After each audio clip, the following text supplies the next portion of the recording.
prayers. Let us pray. Guide us, Lord, in all our doings with your gracious favor, and the furtherance of your continual help, that in all our works begun, continued, and ended in you, you may glorify your holy name, and finally by mercy attain everlasting life, through Jesus Christ our Lord. Amen. At this time, we pray for our brothers and sisters in Jamaica, Cuba, Bahamas, and all other nations that are faced with the danger of Hurricane Melissa.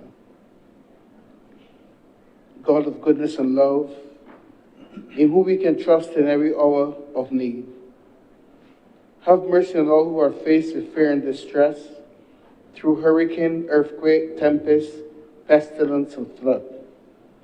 We ask that help may be given to them speedily, and that this emergency may be turned into an opportunity to strengthen the bonds of love and service which bind men and nations together through Jesus Christ our Lord.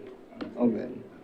Almighty God, our Heavenly Father, send forth, we beseech thee, upon thy servants who bear office in this country, the spirit of charity and justice, that they may in all things walk before thee with steadfast purpose and a single heart, and faithfully serve in their several offices through Jesus Christ our Lord. Amen. Together the Lord's Prayer. Our Father, who art in heaven, hallowed be thy name. Thy kingdom come, thy will be done on earth as it is in heaven. Give us this day our daily bread, and forgive us our trespasses, as we forgive them that trespass against us. And lead us not into temptation, but deliver us from evil. For thine is the kingdom, the power, and the glory, forever and ever. Amen. And may the grace of our Lord Jesus Christ and the love of God, the fellowship of the Holy Spirit be with us all now and forevermore. Amen.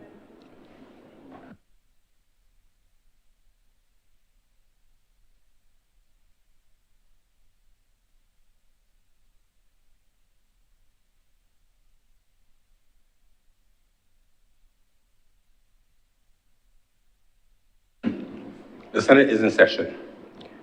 Honourable Senators, before we commence our business, I've been informed of the passing away of former Senator, Senator Viola Davis. She served in the 1990s. In fact, I was here in 1994 to 1999 as leader of government business, and Senator Davis was an independent senator. I want you to join with me in a moment of silence in reverence and remembrance of our dearly departed former senatorial colleague.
Messages from Her Excellency the President.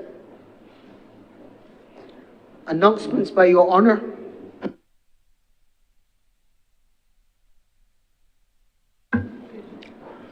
We have announcements. First of all, I'm pleased to welcome former Senator Roland Adams, who's in the chamber this morning. Happy to see you, Roland. Good to have you with us once again. Welcome. Members of excuses for absence. Excuses of absence have been given by Senator the Most Honourable John Walcott, who is away in government business, Senator Andrew Boyce, who's also away in business, and Senator Ryan Walters. Several senators have indicated that they will be late this morning. Senator Dr. Drakes, Senator Monique Tate, Senator Mr. Christopher Maynard, Senator Dr. the Honourable Chantal Monroe Knight, Senator Kevin Boyce have indicated that they will be late, was attending to other unavoidable business. Minutes of our meeting held on Wednesday, 22nd October 2025. Senator Cummins. Mr. President, I'd like to move the deferral of the minutes of our meeting held on Wednesday, 22nd of October 2025. The question is that the minutes of our meeting held on Wednesday, the 22nd of October 2025 be deferred. Will those honourable senators in favour please say aye? Aye. Those against please say no. We think the ayes have it. Those minutes are accordingly deferred.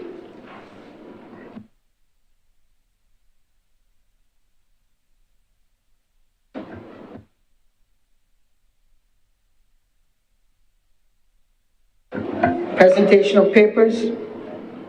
Reports from select committees. Questions to ministers. Request for leave to move the adjournment of the Senate on matters of urgent public importance. Statements by ministers or parliamentary secretaries. Personal explanations. Motions relating to the business or sitting of the Senate and moved by a minister.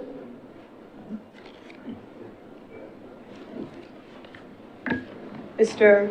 President, I'd like to move the suspension of Standing Order 32A2 for the remainder of today's sitting in respect of Her Honor, Madam Deputy President of the Senate.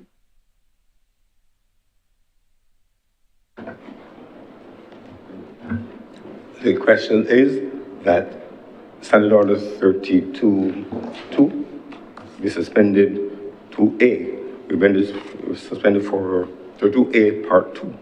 Be suspended for the minute of today's sitting. And that's in relation to practicality of the courtesy.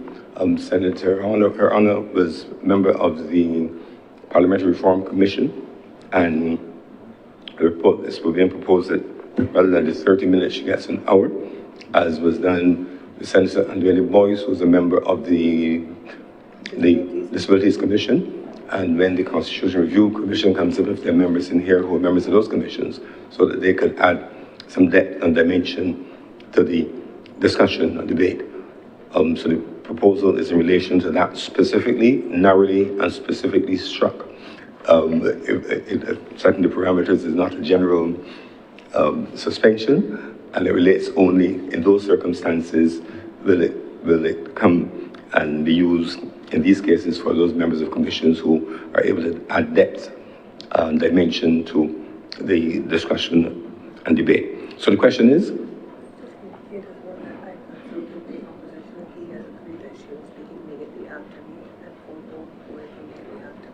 Yes. I'm also advised that leader of government business and leader of opposition business have also consulted and agreed on the timing of the presentation by Her Honor, and that will be immediately following the introduction by the leader of government business. So again, it may seem like a difference, but that is discussed and arranged, and we're happy to facilitate that. So those honourable senators in favour of the suspension of Standing Order 32A2 in the circumstances limited as outlined, please say aye. Aye. Those against, please say no. We think the ayes have it. That standing order is accordingly suspended in the context as outlined.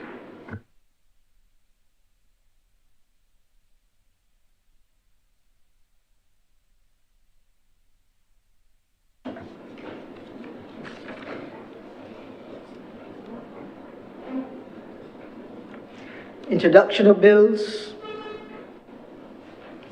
Public business. Public business is now the order of the day.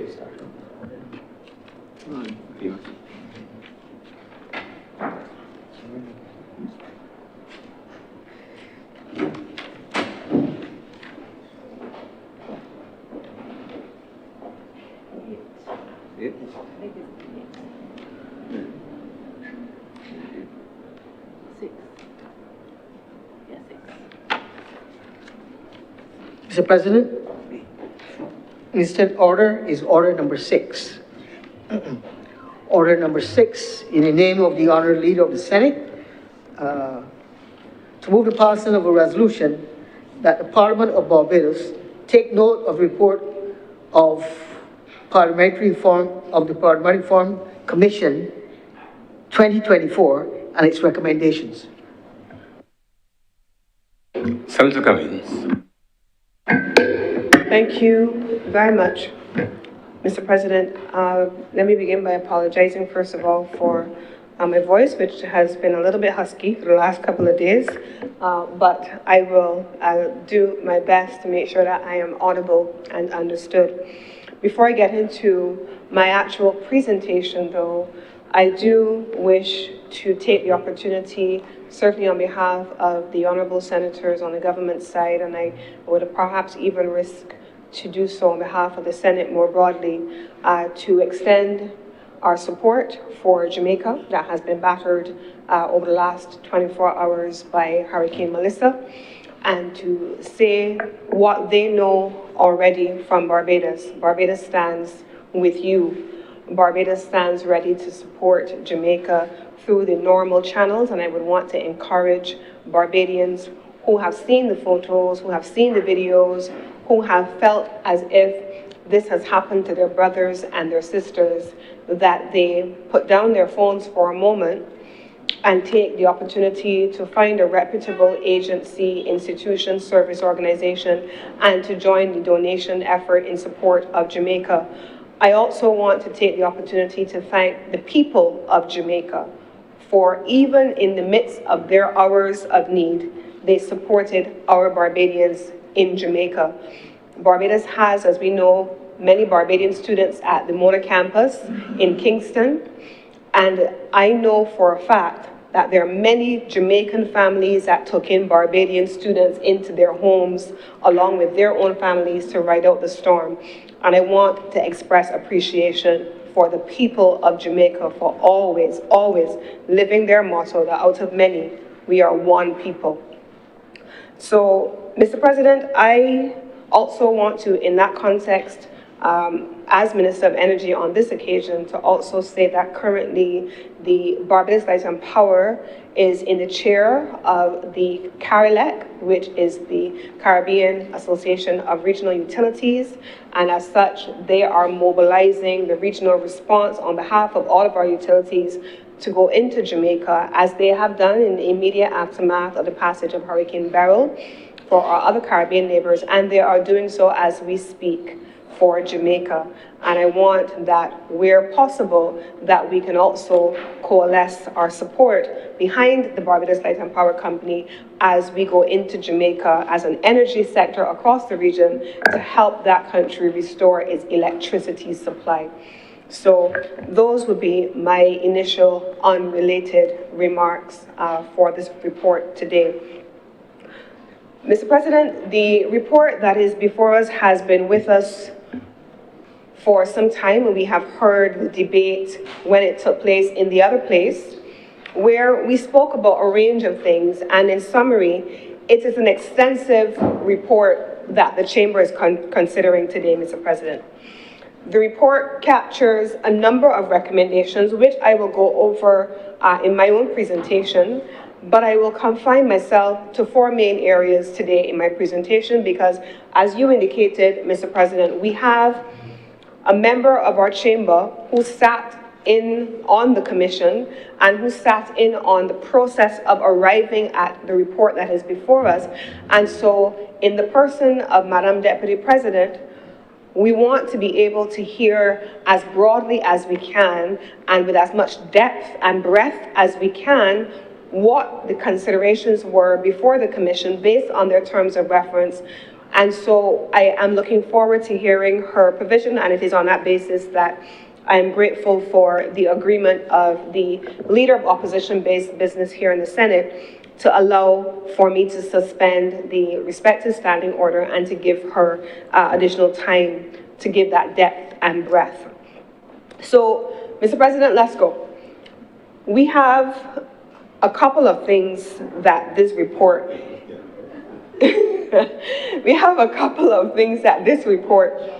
is calling on us to do. Yes, Mr. President, the report looks at Parliament. Yes, it looks at the way in which our Parliament is structured, what it is doing, what it's not doing, where we want it to go, where perhaps it has come from.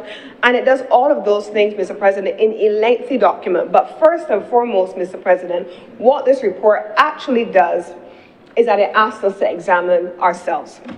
It asks us to examine who we are as Barbadians and what our parliamentary democracy is meant to look like in the third decade of the 21st century. The fact that Barbados has one of the oldest parliaments, in fact, the third oldest parliament in the Commonwealth, does not necessarily mean that it is something that tradition should replace with longevity. There's a quote that says, I don't remember exactly how it goes or who said it, but it says, longevity does not equal perfection, and history, while honorable, does not excuse stagnation. And so here we are this morning looking at how our Parliament does not stagnate, does not become a slave to tradition, but honors tradition while moving into a new space which outlines effectively a blueprint for transformation. So in 2023, in May, this commission was established and it had a mandate. The four things that I'm going to speak about today, Mr. President, will be covered in that mandate. One, I'm going to talk about what the commission was established to do and what it actually recommended. I'm going to attempt to situate what it recommended within the context of what the public's assumptions are about what Parliament does and does not do and how it is functioning or is not functioning. And then thirdly, I am going to speak about the recommendations that the Commission made and that there were a number of minority opinions that I believe that Her Honour, Madam Deputy President, will be in the ideal pole position to expand on even further. And then, Mr. President, I will just close my presentation. So in the first instance, in my first layer of intervention, Mr. President, the role of the Commission was to review the structure and the operations of Parliament. It was to recommend reforms to strengthen the independence, transparency, and efficiency of Parliament, to enhance representation and citizen participation, and also to align Parliament with the views of a modern republic. It was chaired by Sir Richard Cheltenham, himself a former president of the Senate, supported by Sir Roy Trotman, himself a former deputy of the Senate, and we had representation from individual professionals, but also the main opposition Democratic Labour Party in the person of former senator as well and former Minister of Foreign Affairs, Miss Maxine McLean. She too sat on the commission, and so we have this commission then representing our partisan democracy and our parliamentary democracy and drawing on persons who themselves have sat here in the Senate, which is a fourth layer, Mr. President, of what I will attempt to speak to today. And that fourth layer is how the recommendations of this commission collide with the work of this Senate that we are sitting in, Mr. President. So those will be the four areas that I will cover today. Mr. President, the people, based on what we saw, had quite a number of opportunities to engage. There were 10 public town halls based on the report, 13 private hearings, 55 internal meetings, and over 28,000 citizens and diaspora participants engaged in meetings to be able to give their feedback. We heard from Barbadians, professionals, citizens, members of the clergy, trade unions, and in a signal initiative, I should call it, there were also meetings with the diaspora, in the diaspora. And so the commission engaged with the diaspora online, and so they were able to engage in an online forum to be able to give their inputs, Mr. President. So members of the diaspora in the diaspora were able to engage with the commission here in Barbados. And so, Mr. President, coming out of that wide process of consultation, engagement, and input, I would have to say, having read the report and taken some time to go through some of the town halls and to watch some of them online and to hear the comments and the feedback, and even the comments and the feedback arising from the debate in the other place, Mr. President, there's one clear theme that we can garner. The people know that the Parliament exists, but they do not feel connected to it. They do not feel connected to it. Across the board, we heard a couple of things that I have attempted to summarize. The Parliament and the government are the same thing. Parliament debates, but it does not deliver. Politicians only act in their own interests. Members are completely unaccountable between elections. And that the Senate, this Senate, as an appointed body, lacks any democratic legitimacy. Those are the summarized points that I have pulled from the national debate, Mr. President. These perceptions then become assumptions about how government works, how government does not work.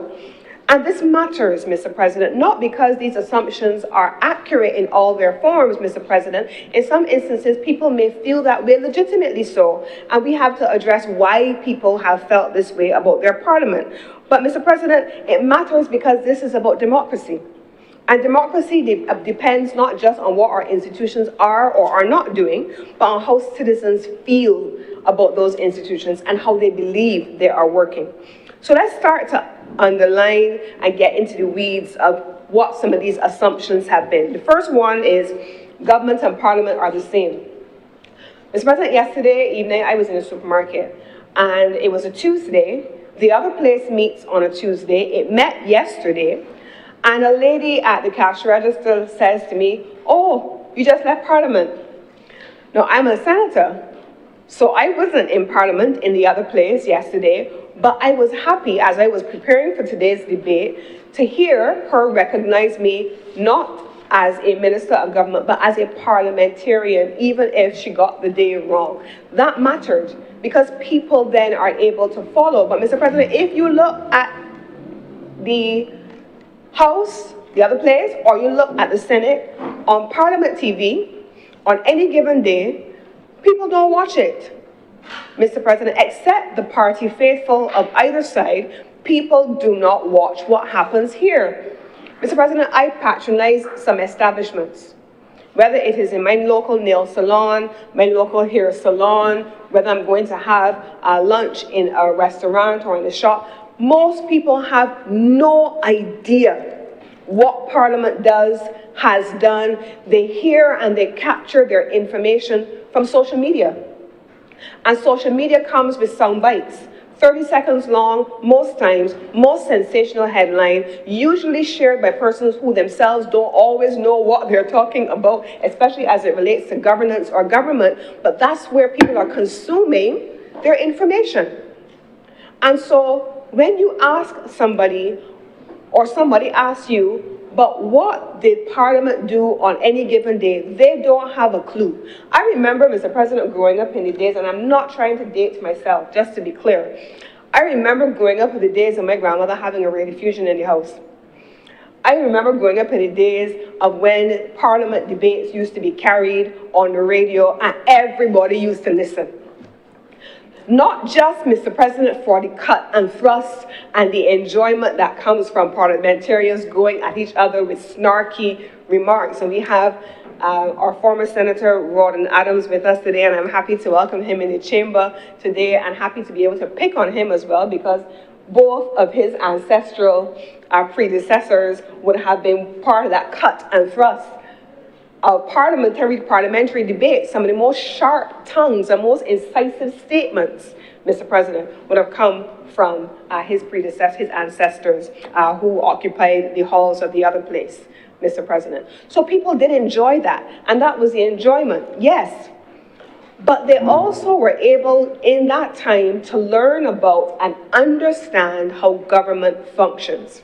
Now, most people do not know the difference between what is cabinet, what is Senate, what is the House, what is the executive, and what is the judiciary. Most Barbadians no longer have that clarity. And that's a failing on our part, because teaching civics in schools, helping people to understand governance as part of their day-to-day educational process. In our households, we used to grow up, Mr. President, you had to read the newspaper. You had to watch the news. That's not a real thing anymore. Most people don't read the newspapers, and in some instances, you can kind of understand where the disconnect may come from, because sometimes you're not even seeing factual details being replicated in a way that is educational, but sometimes it is more sensational. So you want to make sure, Mr. President, that you start to address the first assumption. Government and parliament are not the same. Many Barbadians, while they see no difference, they want to be able to understand how government functions in their interests and how the parliament fits into that. If you ask the average Barbadian, if you walk out of Parliament now, what was one of the laws that Parliament passed that benefited them? They will not be able to say it to you, Mr. President, because they don't feel connected to Parliament. It is an abstract thing in that big building up there where people drive in their big rides and their windows up and the police are at the corner. And so they don't necessarily associate what happens here with their daily lives. That is a challenge, Mr. President. And so the Parliamentary Reform Commission assessed this. It looked at this as an issue, and it recommended a couple of things. One, it recommended that we needed to be able to have an independently structured parliament. A parliamentary trust fund was recommended for financial autonomy, and that there should be a parliamentary management commission. Many of us sit on the management commission of Parliament. We're there. And so we hear the conversations that are there, but they also had some recommendations, and they also had recommendations of the Clerk of Parliament. I will await the Madam Deputy President, who I hope will go into even greater detail on these things. The second assumption, Mr. President, is related to the first one. The first one I said was government and Parliament are the same. The second assumption that I found was that Parliament does nothing for ordinary people. Parliament don't mean nothing to ordinary Barbadians. Citizens see the debates, they hear the snapshots, the 30-second sound bites, but they do not see or understand the decisions. They do not understand the scrutiny that Senator Malalou, for example, as an independent senator, will bring to the documents and the bills and resolutions that come here to this chamber. So the PRC report recommended 3 main interventions for that. It recommended a public communications and outreach unit, which will be responsible for producing summaries and educational content. It recommended a digital portal for real-time access to debates, votes, and committee reports. And then it also recommended a library and a research department, especially, Mr. President, I would expect for students of political science of the Barbados Community College, students of political science and international relations and governance and law at the University of the West Indies, and those who are Barbadians just interested in their governance processes. So that is meant to be there. The third assumption, Mr. President, is one that I must admit gets me every time. The third assumption was that parliamentarians are self-serving. It gets me every time, Mr. President. Public cynicism is a huge part of what Parliament is dealing with at this time. Public cynicism is perhaps, Mr. President, the greatest threat to our democracy. Fake news, twisted information, half-truths, untruths, Mr. President, being perpetuated in the public space have resulted in a loss of public trust. And so when the Prime Minister speaks at the United Nations and says about public trust eroding, what's happening globally. Make no mistake about it. Public trust and the loss of public trust is resulting in public cynicism that is eroding our democracy right here at home, Mr. President, and not just overseas. And the reason it gets me, Mr. President, is this. There are a couple of reasons why it gets me, but one of them is this, Mr. President. One day, I was minding my own business, Mr. President. I was minding my own business somewhere back in 2018.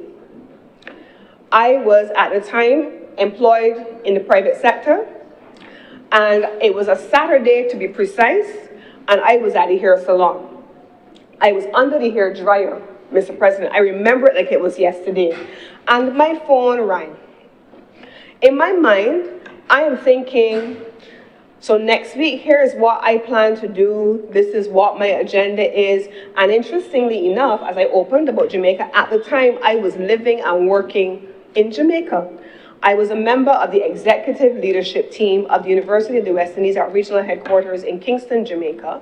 And I was going back and forth between Barbados, where my daughter was here, and my offices were there. I think that's where I first met Senator Reid, actually, back and forth during that season. And so my phone rang Saturday morning, 2018, and it was the person who is now Prime Minister. And I said, this was the first time I had had an opportunity to speak with her after the election. And I said, is that my Prime Minister on the phone? And she answered and chuckled, and she said, yes. And I want to call you my senator. And I paused for a moment because I didn't see it coming. I told you I was minding my own business. That's how I came to find myself in this chamber in 2018. She said to me at the time, don't say anything just yet. And because I'm like a fridge I could keep, I said nothing to anyone. And I went on about my business. I said to my family as normal, nothing. She and the Attorney General were being sworn in that afternoon, and she was going to make the announcement thereafter. And it was in that moment, Mr. President, that I then said to her, but I need to call my boss because I need to make sure that it is okay with the University of the West Indies. No problem, go ahead. Little I know he had already been spoken to and it was fine, but it had already been queued up. Fast forward 2 years later, 2020, middle of the pandemic, or the start of the pandemic. At the time, I was chairman of the Bridgetown Port from the Senate, sitting down there by where I believe in between where Senator Nichols and Senator Trim are. And I got a call. In that time, Mr. President, we were in Worthing.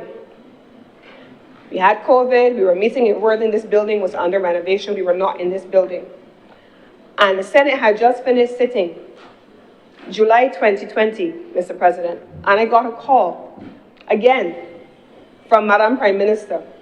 And she said to me, Lisa, would you join my cabinet? At the time, who wants to be Minister of Tourism when we in COVID? It's like running to the burning bush.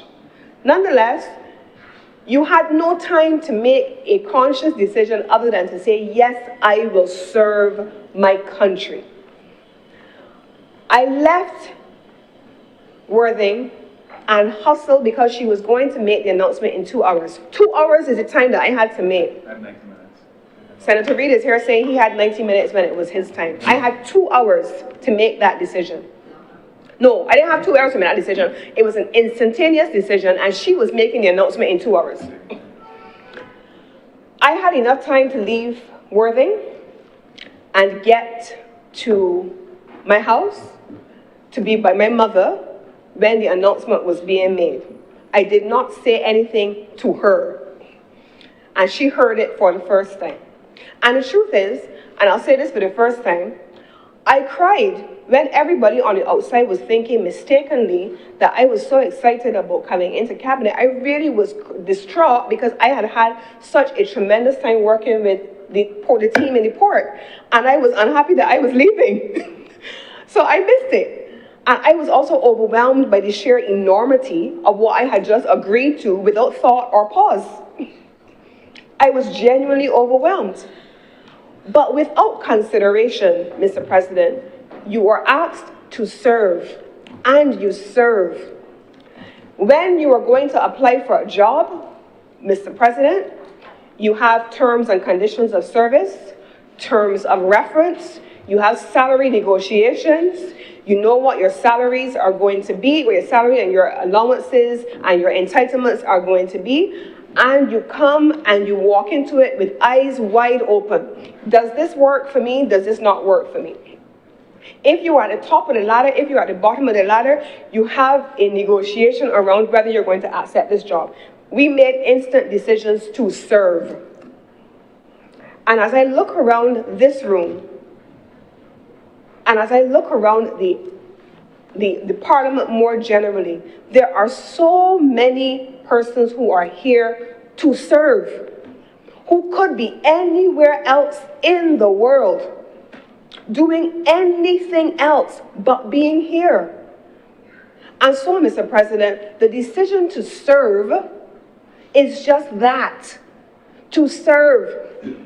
You walk away with no clarity as to what you're walking into, and you decide whatever it is, you serve.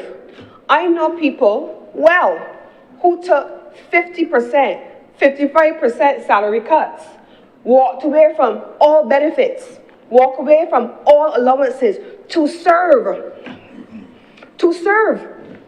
To serve a nation and a people without thought or pause for themselves, because it is the world's greatest honor to serve one's nation. And if you think about it, in the case of Barbados, I remember, Mr. President, thinking about how much Barbados has invested in me, in my education, in my opportunities, in my exposure, Mr. President. How could I not say yes to serve? And so when I hear people who don't know my journey, who don't know the journey or the story of many or any of the people around the room say, y'all just here for oneself, it doesn't make any sense, because it does not resonate with what our reality is.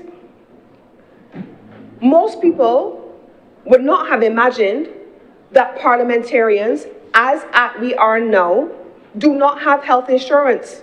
Which job do you go into that does not have health insurance?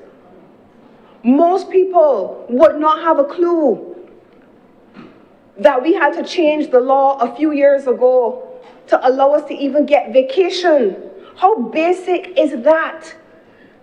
How basic is that? When you look at what happens around the rest of the region, parliamentarians in Barbados are some of the most poorly paid, yet we are here to serve in this Senate. Mr. President, every member of the Senate sitting here who's not in cabinet gets an allowance that is on average with what custodians have earned. But they're here serving, Mr. President, serving. And it is sometimes hurtful to see the sacrifices that people give up to be able to serve a nation that they love more than most other things, and then to hear persons flippantly dismiss that service. But yet, we still serve, and we still stand and serve proudly, because above public opinion or public assumption is a heart for your nation and for your people. And so parliamentarians being self-serving is a second assumption, and so the PRC has addressed some of those things. It has addressed some of the reasons why people feel that parliamentarians are self-serving. It calls for a code of conduct. You can't just behave how you like. You can't say what you feel like. You can't act how you feel like, when you feel like, because you feel like. There is to be a code of conduct. On the question of remuneration, they have recommended an independent salaries review committee. It is meant to be transparent, data-based, and insulated from political interference. It talks about the regular declarations of assets and interests, therefore building accountability in the role of parliamentarians. When our people see that standards are being enforced, I expect that trust will begin to return, and that confidence in what we do and who we are will begin to return. The fourth assumption, perhaps not so much in this chamber, but in the other place, is that once elected, MPs are untouchable and unreachable until the next election. So the Commission did agree with that finding in some instances, and it found that persons require accountability that was not periodic, but it was continuous. And so, Mr. President, the Commission spoke about those things, and more generally, we also know that this is a reality. People want to be able to see their member of parliament. People want to be able to have their concerns responded to. It is one of the reasons why, Mr. President, I support the introduction of the idea of constituency funds. In other places like Jamaica, members of parliament have allocations for their respective constituencies so that they can do things that don't necessarily require major infrastructural works that benefit their citizens. Mr. President, I am not a constituency representative, but I walk through the supermarket and walk the street same as everybody else. I can't tell you how many times people come to me or are speaking to me and they're cursing their member of parliament over the road that ain't get fixed, or over water that has not been on for a little while. And I oftentimes find myself having to defend my parliamentary colleagues and say, but you know that that may be your MP. And I can tell you from where I sit, your MP, maybe my MP or somebody else's MP, is always advocating on your behalf, on constituents' behalf. But when the bureaucracy of big government gets in the way sometimes and everything is centralized in a given ministry, sometimes, as you would know better than many of us, it gets a little hard. And you are now competing with 29 other constituencies for resources that all of your constituent colleagues, your MP colleagues want. And so the assignment of resources per constituency, per number of constituents, is something that I personally believe needs to be considered favorably. The fifth assumption, Mr. President, is that politics is divisive. The only purpose that Parliament serves is to argue and to complain. And so, Mr. President, there are a number of recommendations that the Commission has come to. It says, one, that there should be the creation of a Caribbean Institute for Parliamentary Cooperation. That's meant to, to train members in ethics and procedure and governance. Refresher programs, because what you learn, if it's not reinforced, sometimes it's not being administered, it's not being adhered to. Wellness and inclusion facilities in Parliament, a workplace befitting public service. We spend hours in this building when here. We are here, Mr. President, most sittings of Parliament from 11 in the morning. Last week, for example, we were here until 9 in the night. What would be necessary for us to have wellness and inclusion facilities? And I could imagine, Mr. President, imagine having a Parliament that opens itself up to the implementation of the family leave bill that was passed in this place just the other day, where parents who are working late in the night have the ability to have facilities for their children to come and to be here and in a safe space while they are working. So, Mr. President, the final assumption that I was referring to earlier is this one, that the Senate is undemocratic because it is appointed and not elected. Now, the Commission spent a lot of time on this one, and we will come to it in a little bit, but this is perhaps the most sensitive and maybe the misunderstood assumption of it all. They asked a couple of questions that I could see. How does a non-elected body shape and then delay the work of an elected house? And then for persons like myself, Senator Monroe Knight, Senator Reid, and Senator the Most Honourable Jerome Walcott, how do ministers sit in the Senate if ministers are supposed to be accountable to voters, but they're not elected? This is one of the other assumptions that we have heard coming from people. So let's start to deal with these concerns in the actual recommendations. One, the House of Assembly in the first instance represents the will of the people. The people decide who they want as their constituency representatives, and they constitute the majority in the House of Assembly. The Senate, however, reflects on how that will is administered. it tempers that will with a couple of things: perspective, expertise, and independence. As it stands now, the Senate is appointed from three distinct sources: the Prime Minister, who then is meant to be representing the government's legislative program based on the authority given in the other place through elections; the Leader of the Opposition, ensuring that there's political counterbalance; and then thirdly and finally, the President of the Republic, ensuring that through independent senators being appointed, that they represent, that they're persons who are appointed to represent the national interest beyond party lines. And so you want to be able to have that counterbalance at the Senate level, to be less of the adversarial body that is the House, but that is the other place, but instead to be more reflective. And so that is what we have seen. This is what I would describe, Mr. President, as a safeguard of our democracy. It is not anti-democratic as many people think. It is actually a safeguard. And so when ministers sit in the Senate, you have the ability to have, say, for example, Senator Reid, who I'm going to pick on initially, who is, for all intents and purposes, a techie in ways that I can't even begin to imagine. I don't know my way around a computer beyond the most basic of things.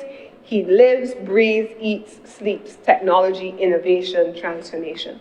And so the ability of a prime minister to tap resources that sit outside of the other place that are not elected, to be able to come and add value in a technical capacity to the cabinet, which is the executive, is an important feature of the Senate, and it does allow for the government to benefit from expertise in the country. And so the PRC recommended a couple of things to be able to treat to the broad recognition of what the Senate is meant to do. One, a public education initiative that is meant to be jointly led by the Senate and the Parliament's Communications Unit, which I spoke about earlier, to have annual Senate open days, inviting schools, which we already do, civil society, which we already do, and the media itself, which they also already do, to observe deliberations, to ensure that there's greater visibility for Senate amendments, which is where we show how the Senate functions vis-a-vis what comes from the other place. And then finally, and most importantly, which I like a lot, is the recommendation for there to be collaboration with the UWI to document, to publicize, and to take public responsibility for sharing the Senate's contributions to Barbados' historical development. These are some of the things that is proposed to take place in the Senate now. If we were to step outside of Barbados and go more broadly in the Commonwealth, there are a couple of other examples of the equivalent of an upper chamber. In the UK, it's a different animal altogether, so I wouldn't even necessarily mention that one in this instance. In Canada, Canada does have a Senate as well, but it has recently been reformed to include more independent appointees, thereby ensuring that there's greater credibility for its work and greater diversity. Trinidad and Tobago also made some changes recently, and they appointed 3 constitutional authorities, and it mirrors Barbados' structure while remaining a part of their legislative scrutiny. So where we have instances of transparency and constitutional balance, as we have seen in the Senates that I have mentioned, it does strengthen our democracy. And so if I were to go specifically now on to one of the key things that occupies both the attention of both houses, I would speak, Mr. President, about the Public Accounts Committee. The Public Accounts Committee is a creature of the Constitution. It is a constitutional body. And so the role of the Public Accounts Commission is meant to have accountability across the public service and to give oversight.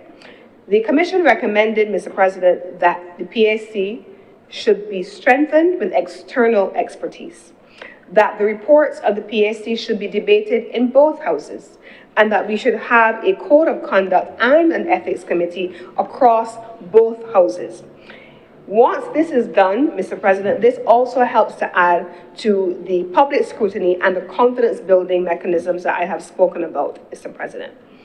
Now, I also now want to go on, Mr. President, to the recommendation of 3 phases of implementation of the transformation that the report outlined. The recommendations are captured in what they call a 3-phase implementation strategy. In the first phase, which is the first 6 months, they have recommended that we establish the Parliamentary Trust Fund, begin drafting the Code of Conduct and the Ethics Framework, and to form the implementation of the Oversight Committee. Within 6 to 18 months, it recommends launching the Parliamentary Communications Unit. It recommends recruiting research staff and amending the standing orders to reflect the new accountability structures. In the longer term now, it recommends operationalizing the Caribbean Institute for Parliamentary Cooperation to implement public education campaigns and to review the progress every 2 years through a joint parliamentary committee. Now, in the last sections of my presentation, Mr. President, I want to focus on a couple of the recommendations that were made that reflect, again, how democracy was even at work within the Commission. The Commission, as I've already outlined, was comprised of a number of persons representing a broad cross-section of persons and the two major political parties. It had a number of recommendations. In the first instance, Mr. President, you had the majority opinion and then you have minority opinions. This is democracy at work. All views contended. And so, Mr. President, the first one, it talks about whether or not we should retain a bicameral system. The Commission did recommend retaining both the House of Assembly, the other place, and the Senate as an essential check and balance system. But there were proposals that came with a unicameral system. That was not supported, Mr. President. On the composition of the Senate, there was a recommendation that you could increase the number of senators from 21 to 27. Government would move from 12 to 15, opposition from 2 to 5, and independents would remain at 7, but you would broaden their representation. And then you had some recommendations on how they should be incorporated. And so that remained there. Where there was a minority opinion, Mr. President, I want to specifically speak about this. Membership, eligibility, and representation. And I'm really looking forward to hearing Madam Deputy President on these minority opinions in particular, since many of them are credited to her inputs.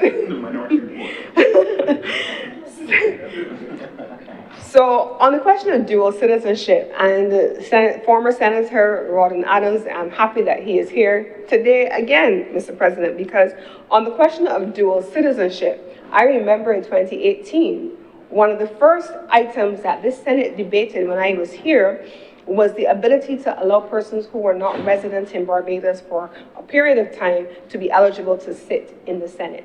And one of the first persons who came to the Senate as a consequence of that was Senator Rawdon Adams.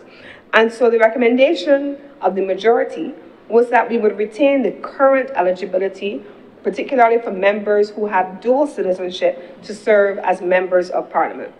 There was a minority opinion that persons should be restricted and that you should not have divided national allegiance if you were to serve in high office. They did not agree. And we have already made the constitutional amendment, certainly as it relates to persons living in or outside of Barbados for a given period of time, to make them eligible to serve. There was also a recommendation, Mr. President, that you should have a youth senator incorporated between 18 to 13. We also remember in 2022, Mr. President, in this same Senate, wanting to bring the youngest senator who could have come into the chamber at 18 years old, and the national debate that ensued. What would they have to offer? What value would they add? What would they be doing in the Senate? What would they be able to offer to the conversation on national issues? But yet, Mr. President, here we are with a recommendation that we should have a youth representation, and for the record, I support it. Now, there was a recommendation that also had a minority opinion on the creation of the Parliamentary Trust Fund. They wanted to be able to use the Caribbean Court of Justice model to have the Parliamentary Trust Fund. But there was a minority opinion.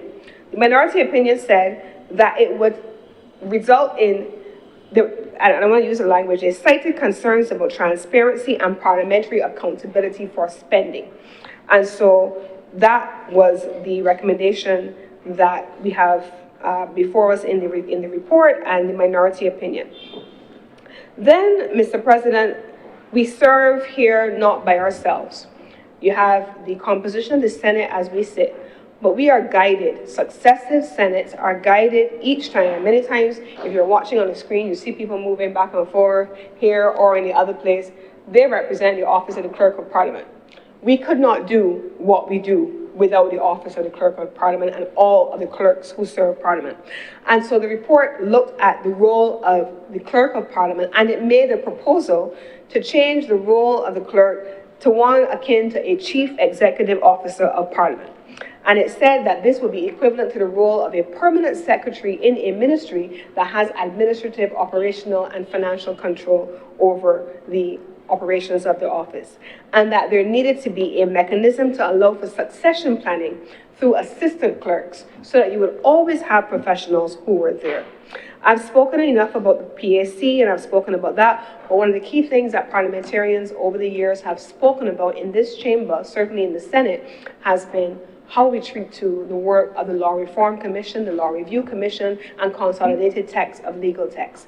And one of the recommendations of the Commission was to transfer the work of the Chief Parliamentary Counsel from the Office of the Attorney General to Parliament, which would then have allowed, Mr. President, for neutral and timely drafting of laws, and of course, the relationship between Parliament and the legislative calendar, the legislative agenda, and the office of the CPC. So, Mr. President, these are some of the items that are there that I wanted to make reference to, but I want to specifically speak to one in particular now. There was a recommendation, Mr. President, on public petitions, to introduce a public petition system. We've already established that there are a number of assumptions where people don't feel connected, people don't follow, people aren't interested, people don't understand, people don't think that they're connected to their daily lives, Mr. President. And so there was a recommendation that in response to the people's concerns, that there should be the introduction of a public petition system. And the recommendation, Mr. President, that a petition signed by 5,000 registered electors should be considered for parliamentary debate, and that the Speaker of the other place and the President of this place would jointly determine its admissibility. And so, Mr. President, there are any number of things that you would want to make sure that you consider coming out of the report. Now, the report is not a done document. The report is before us in a resolution which we propose to introduce for passage today. But the findings of the report and how it's actually implemented, whether in whole or in part, will now be a matter for the Cabinet and for the legislative agenda to take responsibility for. Some things will require ordinary amendment to legislation. Some things will require constitutional amendment to legislation, Mr. President. But overall, what we are dealing with, Mr. President, is a complete transformation, as is proposed, of the parliamentary structure of Barbados. And so as I close, Mr. President, I want to thank the commissioners, from the chairman of the commissioner all the way through to the deputy and the members of the commission for its work.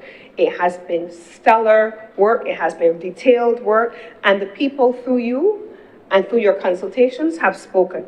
The question for us now here in this chamber is whether we, in the Parliament, in the Senate, will have the courage to make some of the changes that are going to be necessary to make our Parliament more fit for purpose in a new republic.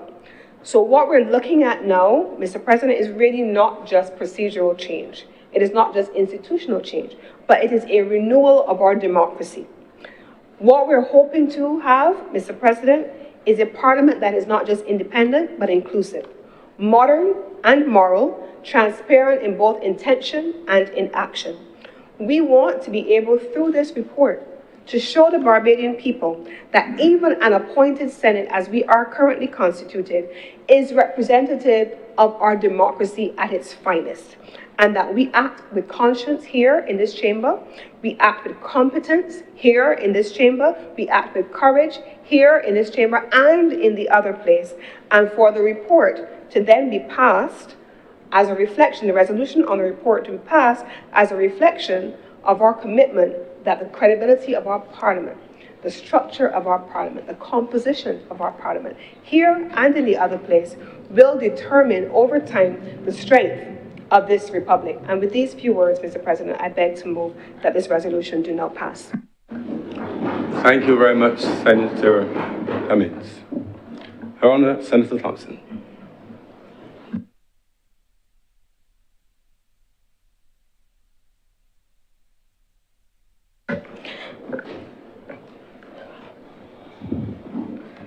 Thank you very much, Mr. President. I'm just organizing the reports to have them close to hand.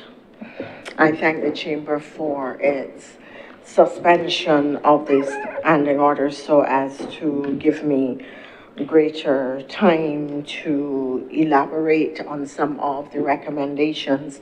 I do not propose it is a substantive report, substantial, upward of 200 pages, sir, and I do not propose to go through it in detail. I thank the Leader of Government Business for her presentation, which I thought was very comprehensive, and she in fact went into issues which I do not intend to cover at all, because even with extended time, clearly you will appreciate I can't cover everything.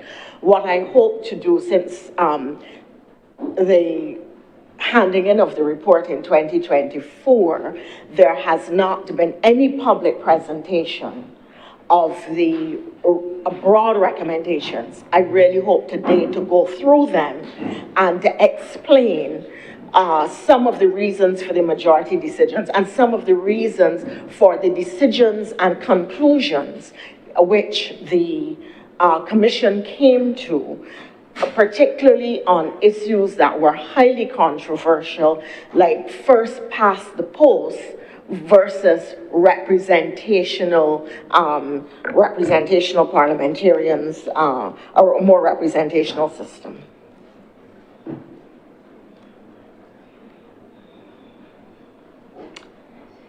E penitus toto regnantes orbe Britannios.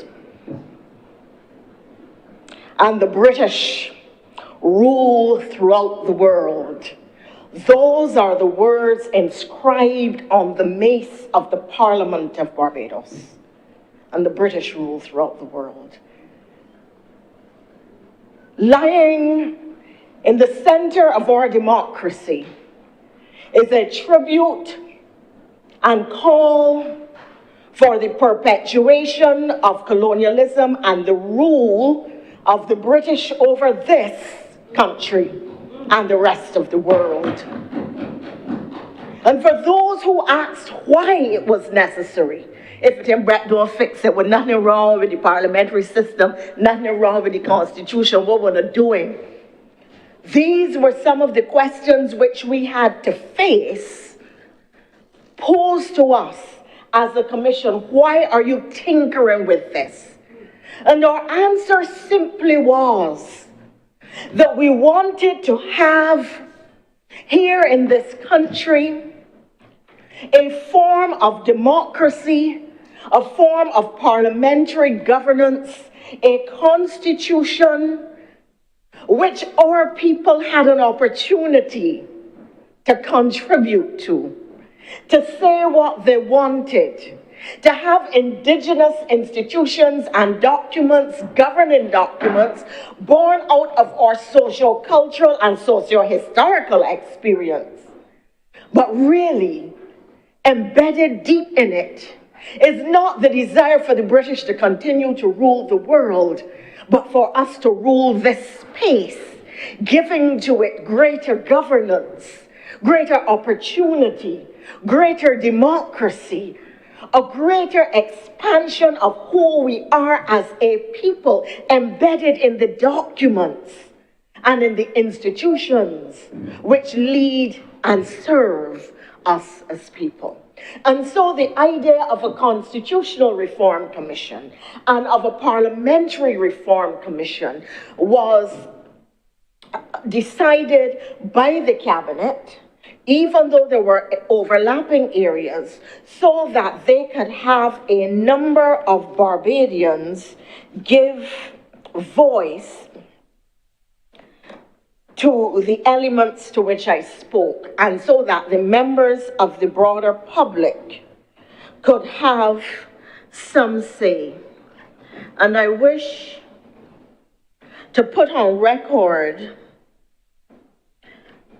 Mr. President, sir, I begin first by thanking the Clerk of Parliament, who was the Secretary to the Commission, the Deputy Clerks who served us well, Pedro Eastman, sir, as our clerk, deputies Nigel Jones and Beverly Gibbons. Our administrative secretary was Susan Hamblin, and every meeting of the 55, sir, there was enthusiastic participation by the staff of Parliament. Many nights the meetings went very late, as you know, and I don't want to repeat, the meetings were held outside. We had what I called Zoom hall meetings to allow the diaspora to attend and give their opinions. We invited written opinions or oral opinions from organizations, from youth to BARP, to the police, to the Auditor General, senior civil servants, former civil servants, organizations all across Barbados were invited to make contributions, either to come and present in person or to send written reports, and people did. Sir, I think we broke new ground in two significant ways. That the technology was so well utilized that at last count, over a year ago, 30,000 people had come on to the internet to view the meetings of the PRC. That is historic. It shows that there was significant interest on the part of the average citizen, even if they did not themselves send a report, that there was significant interest in this work and in its outcome. In addition to that, and again here we broke new ground, the Barbados Community College invited us as a commission to meet with and be questioned by their students. And the hall was full of young people.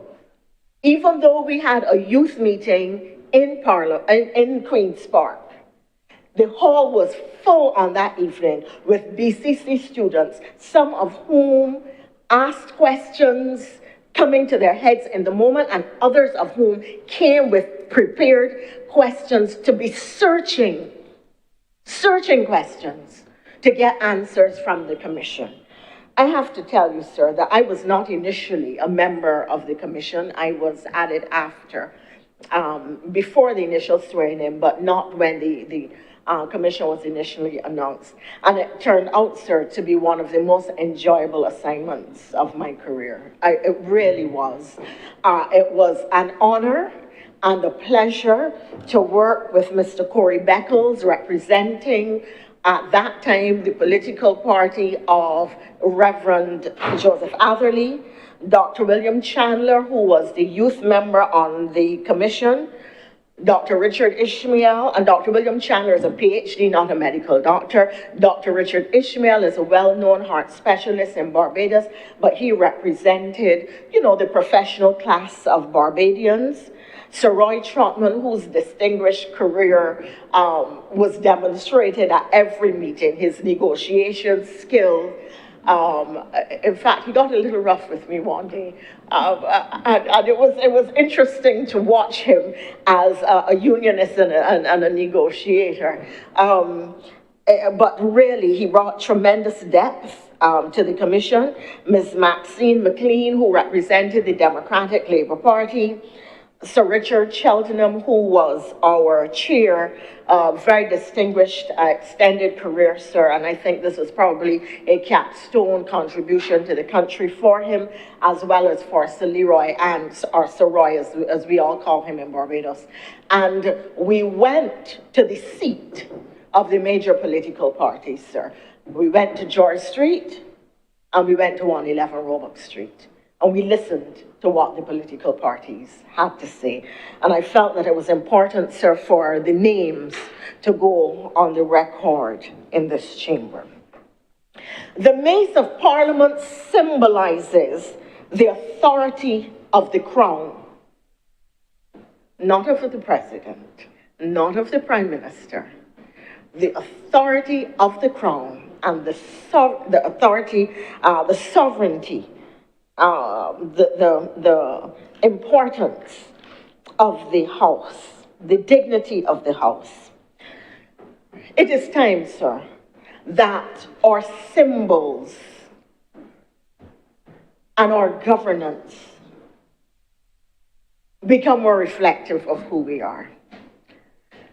In time, it is my hope that some Barbadians, through competition, will give us new words to put on our mace, something that reflects national pride, or rather than issues the invitation of a perpetual colonial class and perpetual colonial rule. It is my hope that this work, and we took it very seriously, sir. Many days we met from morning to night in this chamber. We met sometimes on consecutive days. Every member of the commission took the work seriously and brought the breadth of their skills and experience, and in some instances their political bias, to bear on the discussions.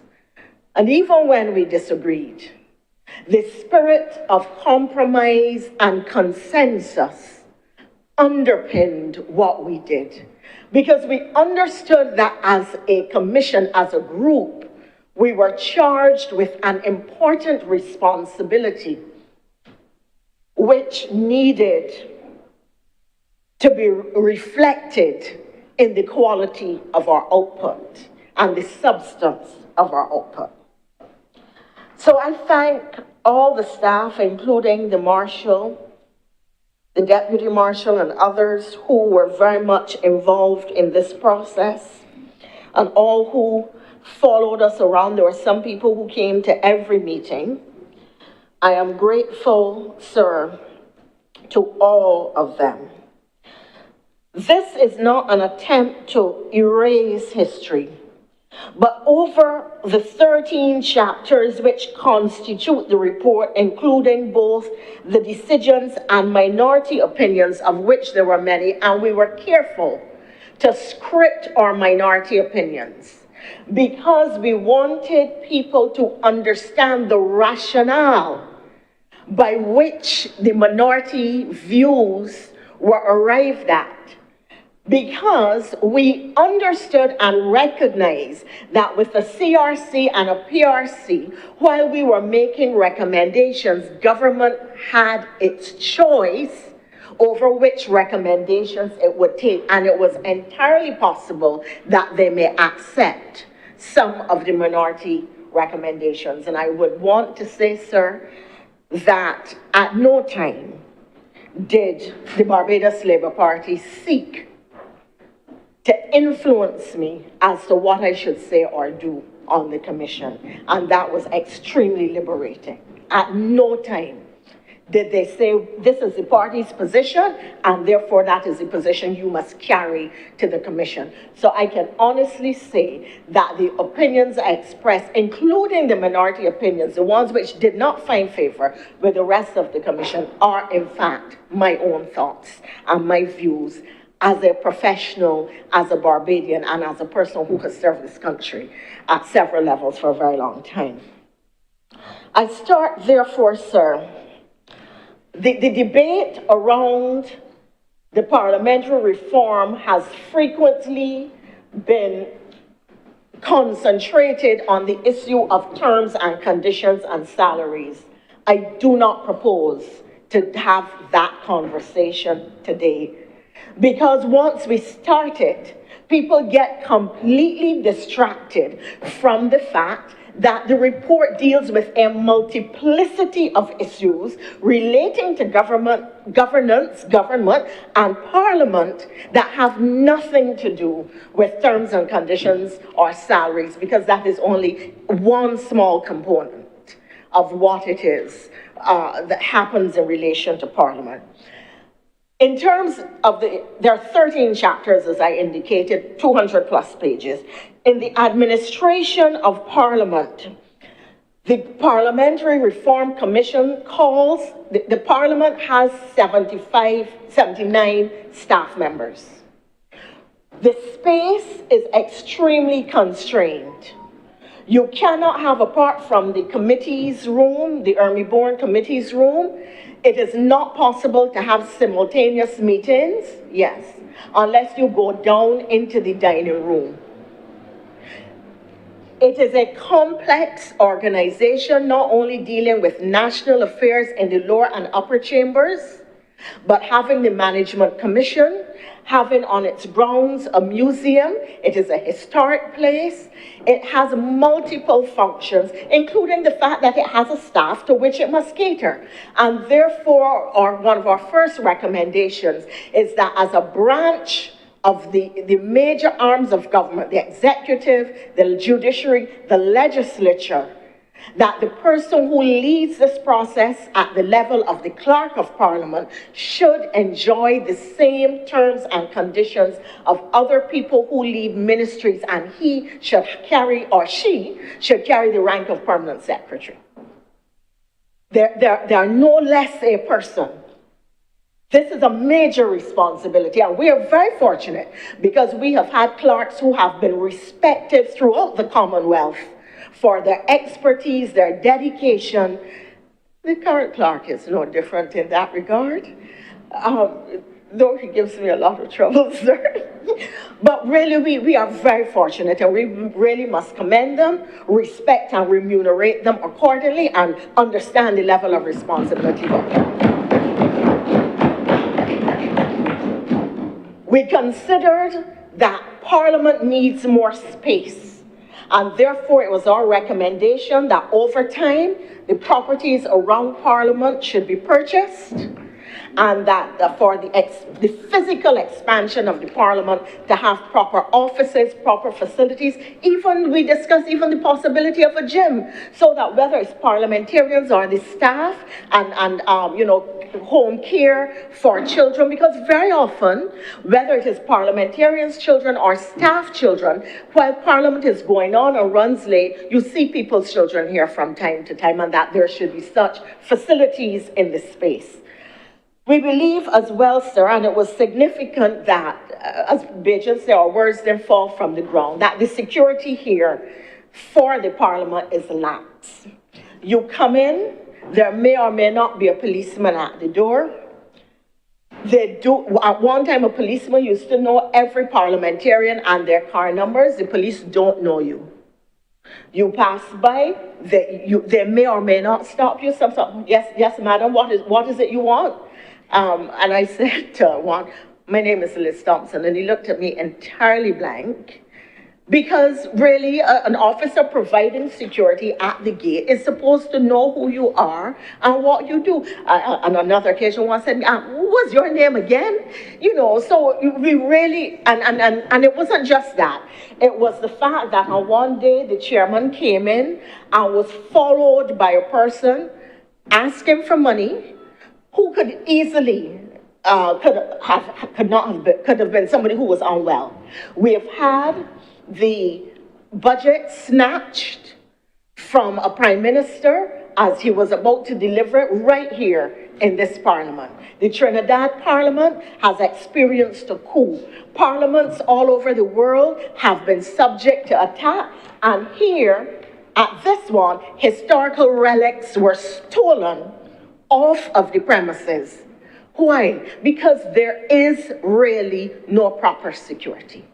And what we recommended is that there should be a dedicated police force or security force for the Parliament, trained at the level of the police, who will have the responsibility for the security of persons and the security of the premises. Nobody should be able to walk in here at any hour of the day or night, threaten a parliamentarian, or do them harm, or carry away any historic mementos or any historic paraphernalia or any historic documents. So we believe that the security of the Parliament needs to be addressed.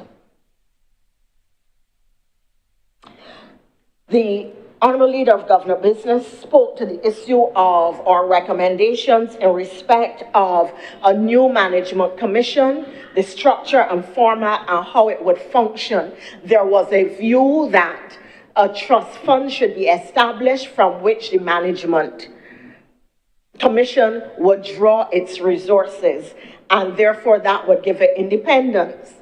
I gave a dissenting opinion on that because I'm saying the money is coming from government anywhere. So that the independence really should exist and the accountability should exist in the structure itself and how it functions. And that can be done without a trust fund. So government, in my view, can continue to provide the resources as indeed it would even if it went into a trust fund, but it is the structure that becomes important. We dealt with the issue of the president, and I'm moving quickly, sir, because even though it's an hour, it's a lot to go through. We believe that the president should have a single 7-year term rather than 2 4-year terms as currently exists. There were recommendations by the public, and Commissioner Chandler argued strongly in support of the president being elected by the general public. The commission rejected that out of hand, and our view was that the dignity of the office of the president had to be maintained. And the idea of having a president out there knocking on people's doors, canvassing, begging people for a vote, people telling them, well, carry your anatomy from my place.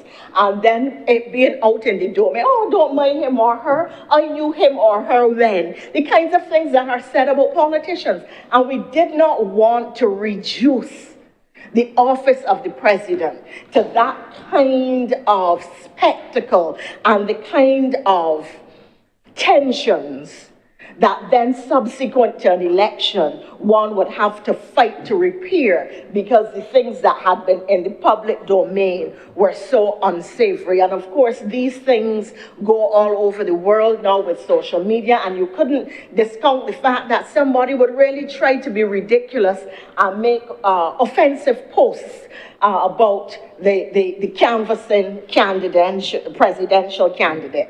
So we did not accept that, and so the system that we currently have remains.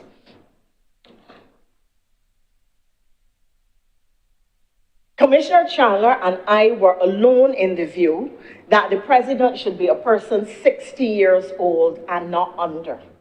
And we held this view because our thing was, the president, it is an honor to be president.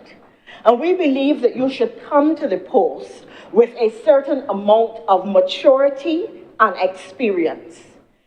If you served from 60 for 7 years, at 67 you would be at Barbados' retirement age. If you came at 45, you could leave office at 52 and be butting about competing with others for jobs, sending in letters, begging somebody to employ you. And we just felt that was a little too much, the two of us, that really we want the president, this is really the end of their service to the nation. It would be a crowning achievement, and after that, the president would then go into retirement or maybe have an NGO or a think tank or something to continue to contribute to national life and national service, but they themselves would not be out there in the labor force competing with others and so on. The rest of the commission did not accept our arguments, and they felt that you could come to the presidency at any age. That will be for a matter for government to decide. It is also one of our new recommendations is that the president should be able to engage independent legal advice. Under the present system, legal advice would come from Solicitor General or Attorney General and so on. We believe that if a national issue arose, that the president felt that they wanted to have a second opinion or an independent legal advice, that they should be in a position to call for that advice, and that the state would have to pay for it. And we think that that gave the president a bit more autonomy than he or she currently has under the existing legislation. We supported too, although I will not now elaborate on it, the establishment of a council of elders as a kind of advisory body to the president, to the parliament, so that people who have served in a distinguished way, achieved a great deal, whether living in Barbados or in the diaspora, who have something to contribute, could be asked to serve on this council of elders, and they would not come to Parliament and serve every week, and so it would be a far wider, more high-level body than that, and they would contribute to national discourse at a different level. The first past the post system, this was the other big recommendation.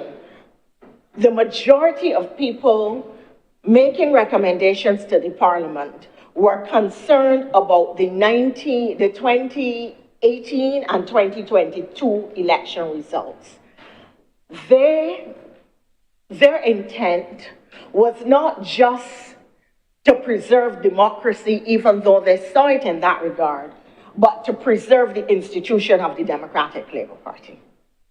It was my view that it was not our responsibility to preserve the institution of any particular party, B, D, N, Q, Orange, whatever. It was not our responsibility. What we needed to do was to look at the mechanisms for the preservation of democracy so that we would never get into a position of dictatorship.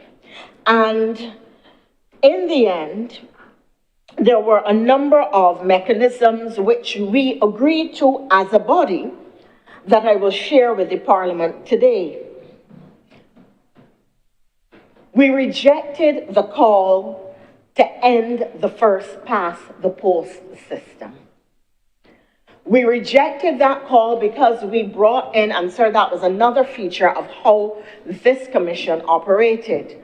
We invited a number of experts from the university, internationally, from various spheres and walks of life to advise us on a number of matters and to give opinions, written and or oral, on a number of matters.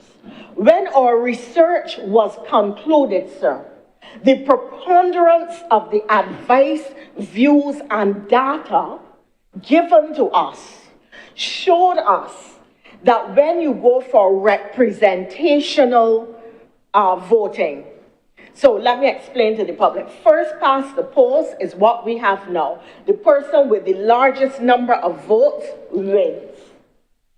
Representational systems would allow persons who have a large number of votes to also be given seats in Parliament or other opportunities to be part of the formal democratic process, even though they were not elected. We took the view that if you have been chosen by the people, you have been chosen by the people. And if they consciously decide they want a political party, not the BLP, a political organization, for whatever reason, to have all the seats, it was not our responsibility to quarrel with the electorate, because the voice of the people is the voice of God. But what we also discovered was that in those systems where there is not first past the post, you end up with a lot of coalition governments. The governments become highly unstable because there is so much fracture and conflict within the governments themselves that very often the opposition parties within the government get together and hamstring policy making, decision making, the distribution of resources, and really rein in, by reining in the government, the will of the people. They resist the very manifestos and policy decisions for which a majority of people in the country would have voted. And therefore, it was on that basis that we did not accept the arguments in favor of a representational system, but continued to support a first pass the post system with modifications. One modification, sir, is that we should always have an odd number of seats in the parliament so that there could never be a tie on any matter. One. Or tie in an election situation, which we came close to a few years ago. I think that was 2013. We believed that the speaker should be independent. That is, that he or she should not be elected from among sitting parliamentarians, but should be some other person with appropriate knowledge and experience who is brought in to perform the role of speaker. And that system exists in other Commonwealth countries. And in fact, sir, you know, when this parliament was established, there were not a lot of parliamentary models from which you could draw or which you could use for comparative analyses. We have had the benefit of many years of a post-colonial existence and the existence of the Commonwealth, and in fact, watching the Commonwealth, some would argue, fall apart, to determine there are now many, many new democratic models in Africa and other countries. So we had the opportunity to look at them and draw from them and make these decisions. We believed that there should be a system of national MPs and a system of constituency MPs, so that there are people who will come to Parliament to deal exclusively with parochial issues. That is the MP who you will call if your child has run away, or you have a house fire, or you have lost your job, or somebody, their dog, which happens all the time, is outside your door and you want it moved. These are all the functions. If your relative dead and you want some money to help go to the funeral, all the things now that MPs end up having to do, the constituency MP, and there are people who are exceptional at that. That is where their interest is. The national MP, which is the other type of MP who we recommended, would have a broader policy role and speak to national issues. And the truth is, sir, while people in 2018 and so, were talking about parliamentarians who wanted to come back, I was not one of those persons who wanted to run again. But if there had been the opportunity, I mean, I got invited into the Senate, for which I was grateful after I became an ambassador. But if at that time there was an opportunity to contribute to policy dialogue and policy formulation, and I'm not talking about a cabinet position, I'm talking about at the level of national discourse, at the level of ideas, that is something that I would have contemplated. And there are people who want really to be national MPs. They're not necessarily interested in the parochial service, but it is the only route to Parliament and to service that there is, so they take it, and then some of them don't serve their constituencies well. And in that regard, sir, the consensus of the Commission was that we were rejecting the Thorne report on the grounds that the Thorne report recommended a parochial system, or what would be called local government. And we thought that that was an additional expense and an additional burden, which if you had the constituency MPs that we were talking about, you did not need to have another system of local government. We also argued, sir, that what happens, a person calls the member of Parliament to say, my garbage has not been picked up for 3 weeks. That will not be improved by adding a layer of local politics. It will not be improved by then having somebody in the community who will go up at SSA and start to abuse the people over the fact that the garbage has not been picked up. What is required, sir, is properly functioning government agencies which work effectively and efficiently to deliver services to the public so that it becomes unnecessary for you to have to call an MP to say my garbage and get picked up for 3 weeks. These are issues which have to do with management and management functions, with how government delivers services, when it delivers services, how efficiently, how effectively. It has nothing to do with who the MP is. Be in power, D in power, be in office, D in office, the problems persist. You have to buy the garbage trucks. And you can determine which parties have done that. I'm not speaking in a partisan way today. And then the organization, the management of the system has to be appropriate. And I make the point that this had nothing to do with the departure of the chair of that commission from the ranks of any political organization. It is what the consensus of the commission was when we discussed the issue of parochial MPs and national MPs and federal versus local government.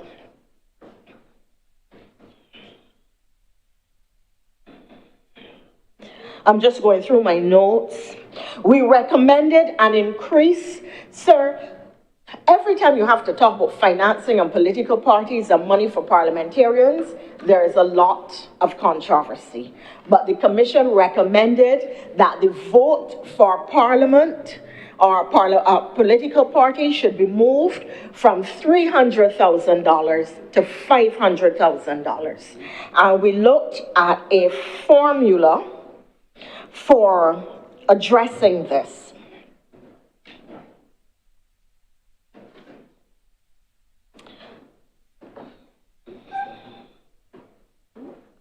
Sir, I want to go back and make a correction.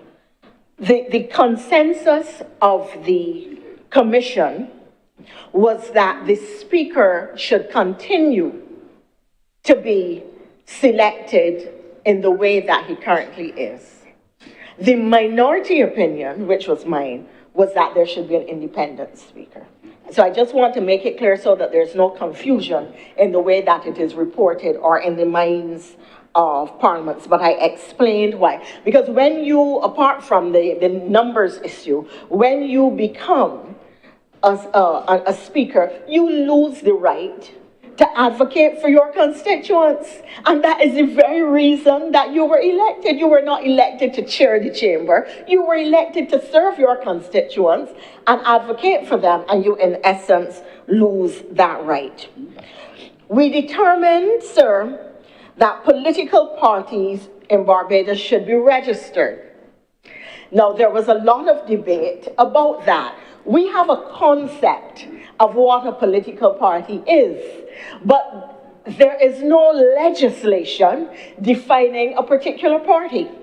And we believed that parties, the monies that we are saying should be voted for political parties, and I just gave the figure. And now there is a debate as to whether, given the result of the last elections and the previous one, the political party which is in the minority should be allowed access to government resources or not. The legislation doesn't currently allow it.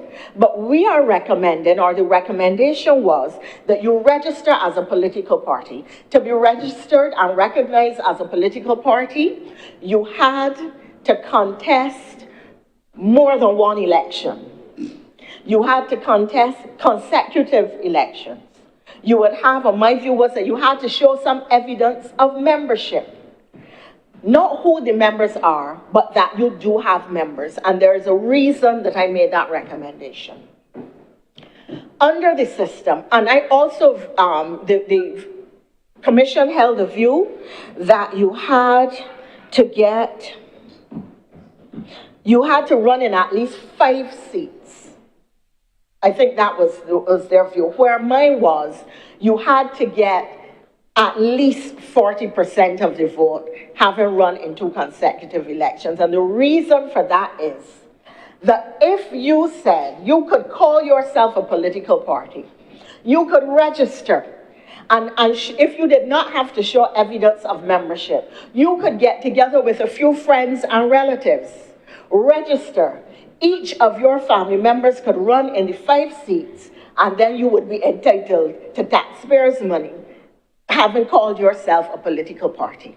And therefore, I resisted the view of the majority and insisted you would have had to run in consecutive elections. You had to get at least 40% of the vote or run in 40% of the seats, and you had to have some evidence of membership. So you aren't just handing money to scammers. Because, you know, we've had political parties that have not even made it to the end of one election cycle or the end of one election campaign.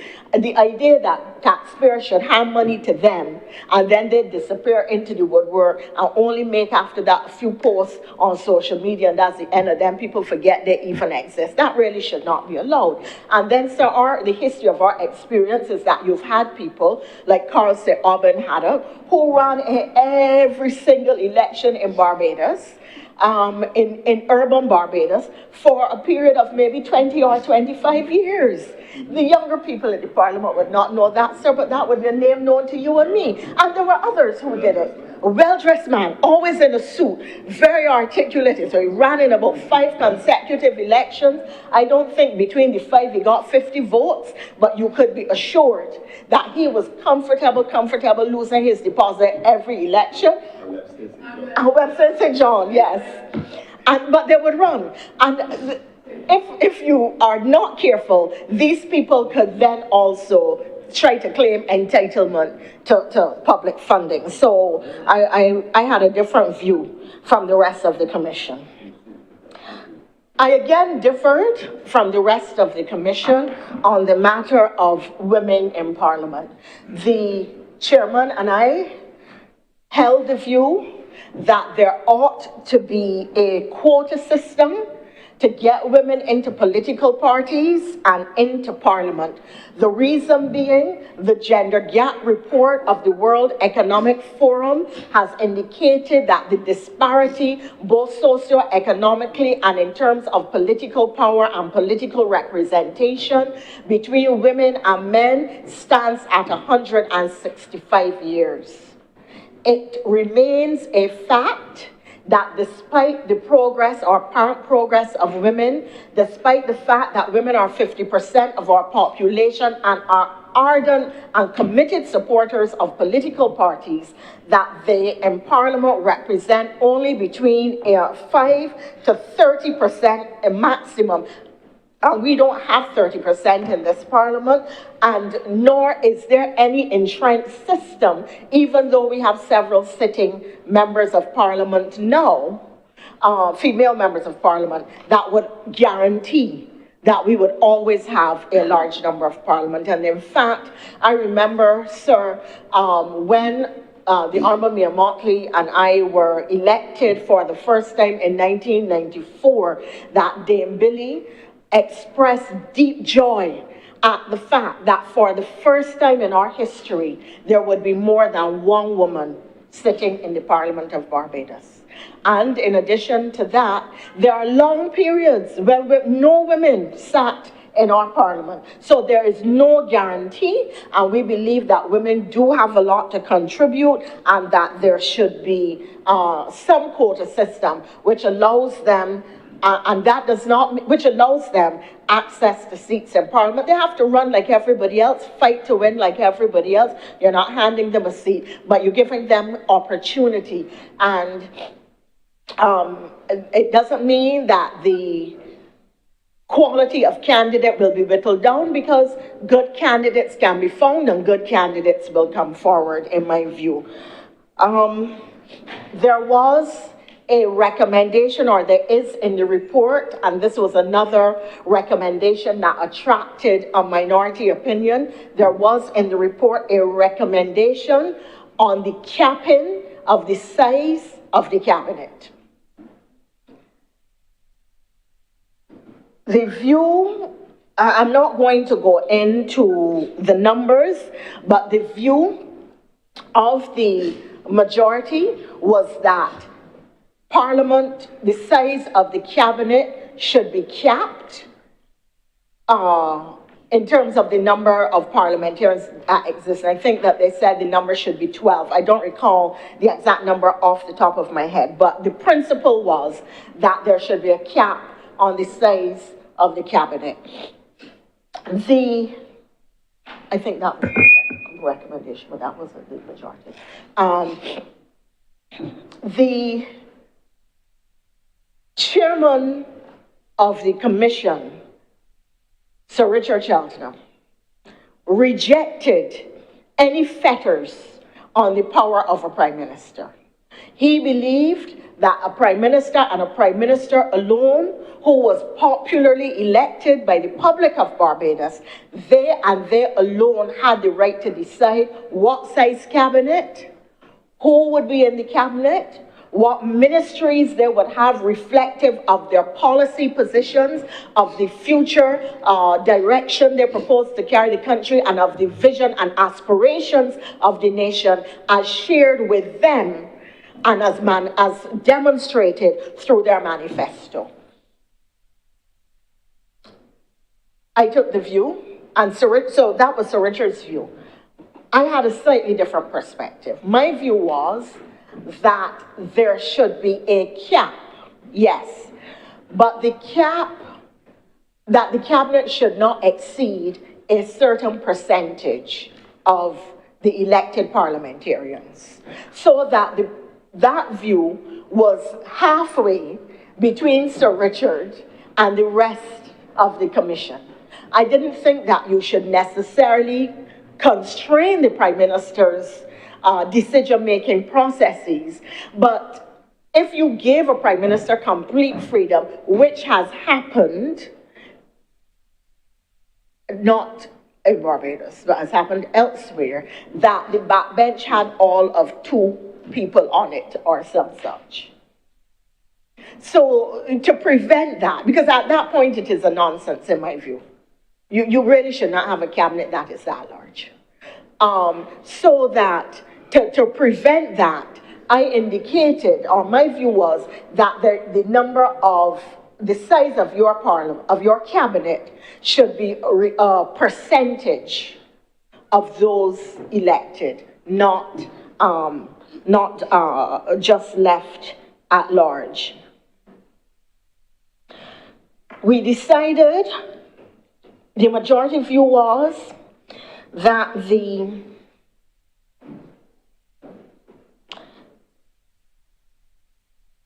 so I'm turning to a different area, but still on the composition of the parliament.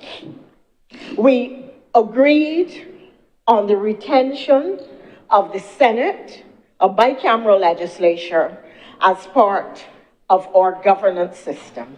And we took the opinion that the Senate normally has greater freedom than the lower house, that professionals of experience, of integrity, who have something to offer, are often selected, or Barbadians, I shouldn't say professionals, because I don't want it to be believed that I'm speaking only to the professional class.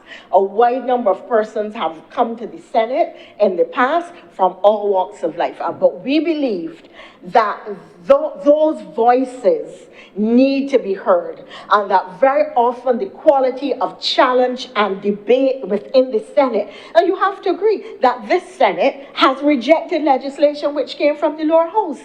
This Senate has reprimanded the lower house. Well, perhaps I should not say reprimand, because I don't want people to run with that word, but this Senate has indicated unhappiness with legislation, with errors in legislation, with the objectives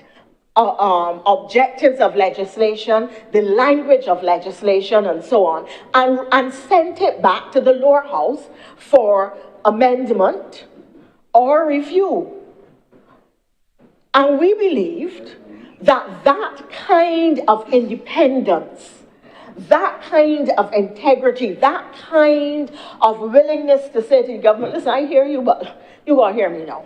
And I walk here with you. That was an important check and restraint to have in the Parliament of Barbados, and that we should not reject the idea of the work and value of a bicameral legislation.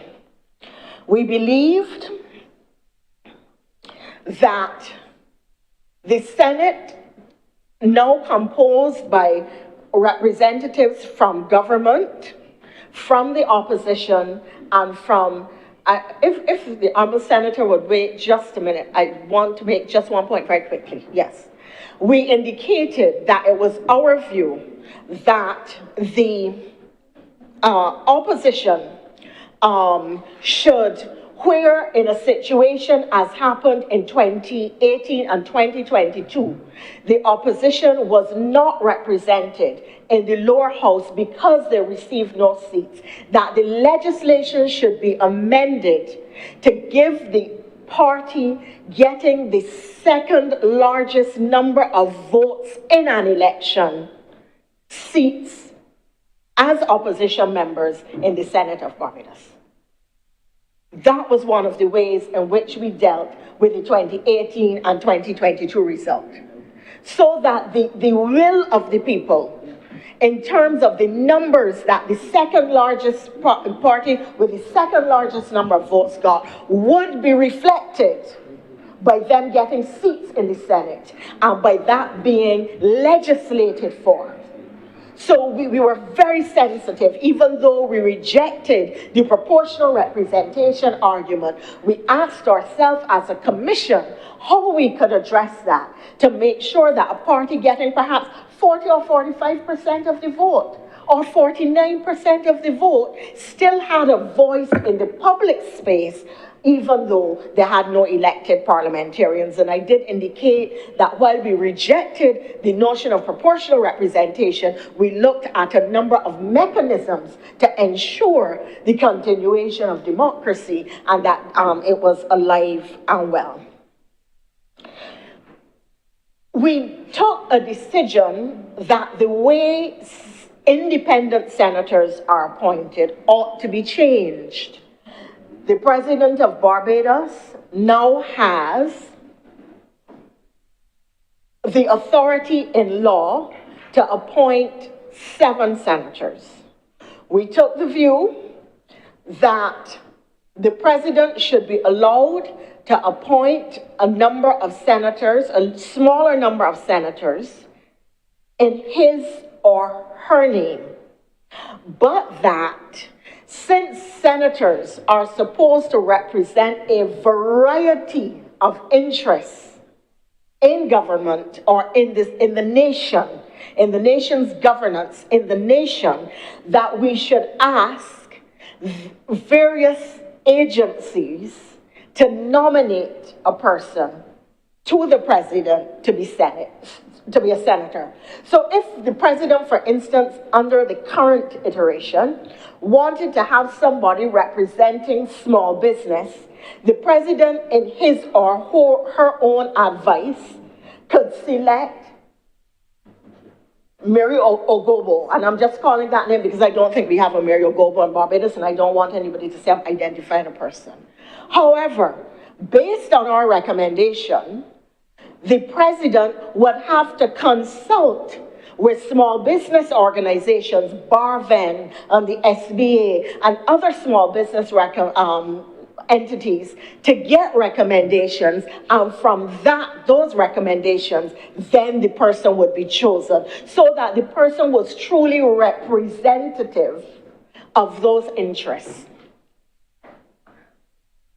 Once appointed, and this is not specifically dealt with, but it is an interesting and I think perhaps a life issue. Once appointed, there is no provision for an independent senator not to be changed. If you think about it, there are circumstances which may warrant change. If a senator became unwell, but decided they were not resigning, there's very little you could do about it. If, for instance, circumstances in the country change, let me give you an example. We had COVID. Let us suppose that the president determined that COVID is a major national issue and that he or she would appoint Dr. Corey Ford, who is the COVID specialist, to sit in the Senate. But then let us suppose that the threat of COVID passed, and you then had a number of cyber assaults, and you wanted then to appoint a cybersecurity expert. Well, the law does not allow Dr. Ford to be changed. So even though you needed that expertise, you have no mechanism for bringing it in. So this is what I mean when there are circumstances that would warrant that kind of flexibility, and perhaps it is something we should consider, but the truth is it was not specifically included in the report of the commission. I'm just raising it at this time. It was determined that the office of the Deputy Prime Minister should be established. A Deputy Prime Minister is now appointed as a matter of choice by the existing Prime Minister. We believed that there was a recommendation for the appointment of the office of the entrenching of the office of Deputy Prime Minister with particular criteria for how that person would serve and in the circumstances in which, but the person would not automatically become Prime Minister in the event that, let's say, a Prime Minister took unwell or was changed somehow. There were particular criteria, and I can't go into it because the chair has signaled that I don't have significant time left, and there is one last area with which I want to deal. So, the last area with which I want to deal is the issue of the methods by which the commission sought to expand the voice of the public in engaging with Parliament. We believe, sir, that in an era where people have access to technology, where people are able to give an opinion on everything or to know in real time what is taking place across the world and have perspectives on how it impacts them, we believed that an opportunity should be given to the public to have an enlarged voice in their Parliament and in the affairs of Parliament. And we did that by a number of mechanisms. Senator Malulu would be pleased to hear that it was our perspective that when questions on urgent public business or when questions were posed by private members, that these questions ought to be answered within 12 weeks, that they could not be left on the order paper or left at large or ignored indefinitely, that they had to be addressed. I don't know, in time that may come to be known as the Malulu Amendment, but we will see if it happens or not. We believed that there should be a vigorous question time of the Prime Minister. That the Prime Minister has a responsibility to the country to face questions as Prime Minister about his or her leadership, about his or her cabinet, about his or her decisions, about his or her policies, about his or her perspective, and be challenged on the floor of the Parliament by a vigorous opposition, not directed by malice or necessarily by gaining cheap political points, but in litigating the affairs of the country and the interests of the average Barbadian. It was our view that there should be a system of urgent questions which should be allowed onto order papers, and that there would be a mechanism for doing so. So let us assume that there was a situation, as we had a couple weeks ago, where a ZR or minibus overturned and you have people injured. And that excited questions about the operations of public sector vehicles, public service vehicles. It excited operations about the quality of drivers. What mechanisms the owners put in place to protect the public. What criteria a driver or standards and qualifications is a driver supposed to meet. A member of parliament could put that on the order paper as a matter for urgent discussion, and government would have to discuss it. So we felt that there was value in responding to the dynamics of the social environment by creating this mechanism for that kind of discussion. We believe, sir, that there should be an opportunity for constituents' questions that a parliamentarian could place and should be able to place on the order paper a question relating to a matter in their constituency. Would the government, whether they are minister or not, would the government say, when it proposes to fix the road at X place, Y place, which has now been in a state of disrepair for 3.5 years? I am not presuming to identify what range of questions parliamentarians will choose, but it would certainly give to the parliamentarian the opportunity to put on the order paper a matter which allows them to better serve the public and to speak on their matter outside of the estimates and budget debate, which is the opportunity that parliamentarians, particularly backbenchers, take to speak to parochial or to constituency matters. Equally, it would allow a cabinet minister to be able to raise certain issues. We believed as well that there should be a system of public petitions, and all of these mechanisms to which I'm speaking, and you will notice that, sir, there are many new things, many new approaches recommended by the PRC, but I cannot and do not have time to elaborate on them. But really, there is much for people to discuss. That a system of public petitions, so that, and questions, so that a member of the public could have a question that they want parliamentarians to answer. They come to the parliament or they email, they tell the clerk, I want to ask the parliament X question, and it is certified by the president or by the speaker as a fit issue for discussion, and it has to go on the order paper for discussion because it is a matter of significant interest by the public. Equally, public question time, members of the public could ask questions. So that is important. There would be a code of conduct for parliamentarians known as the Trident Code, and it is in fact aspirational, regulatory.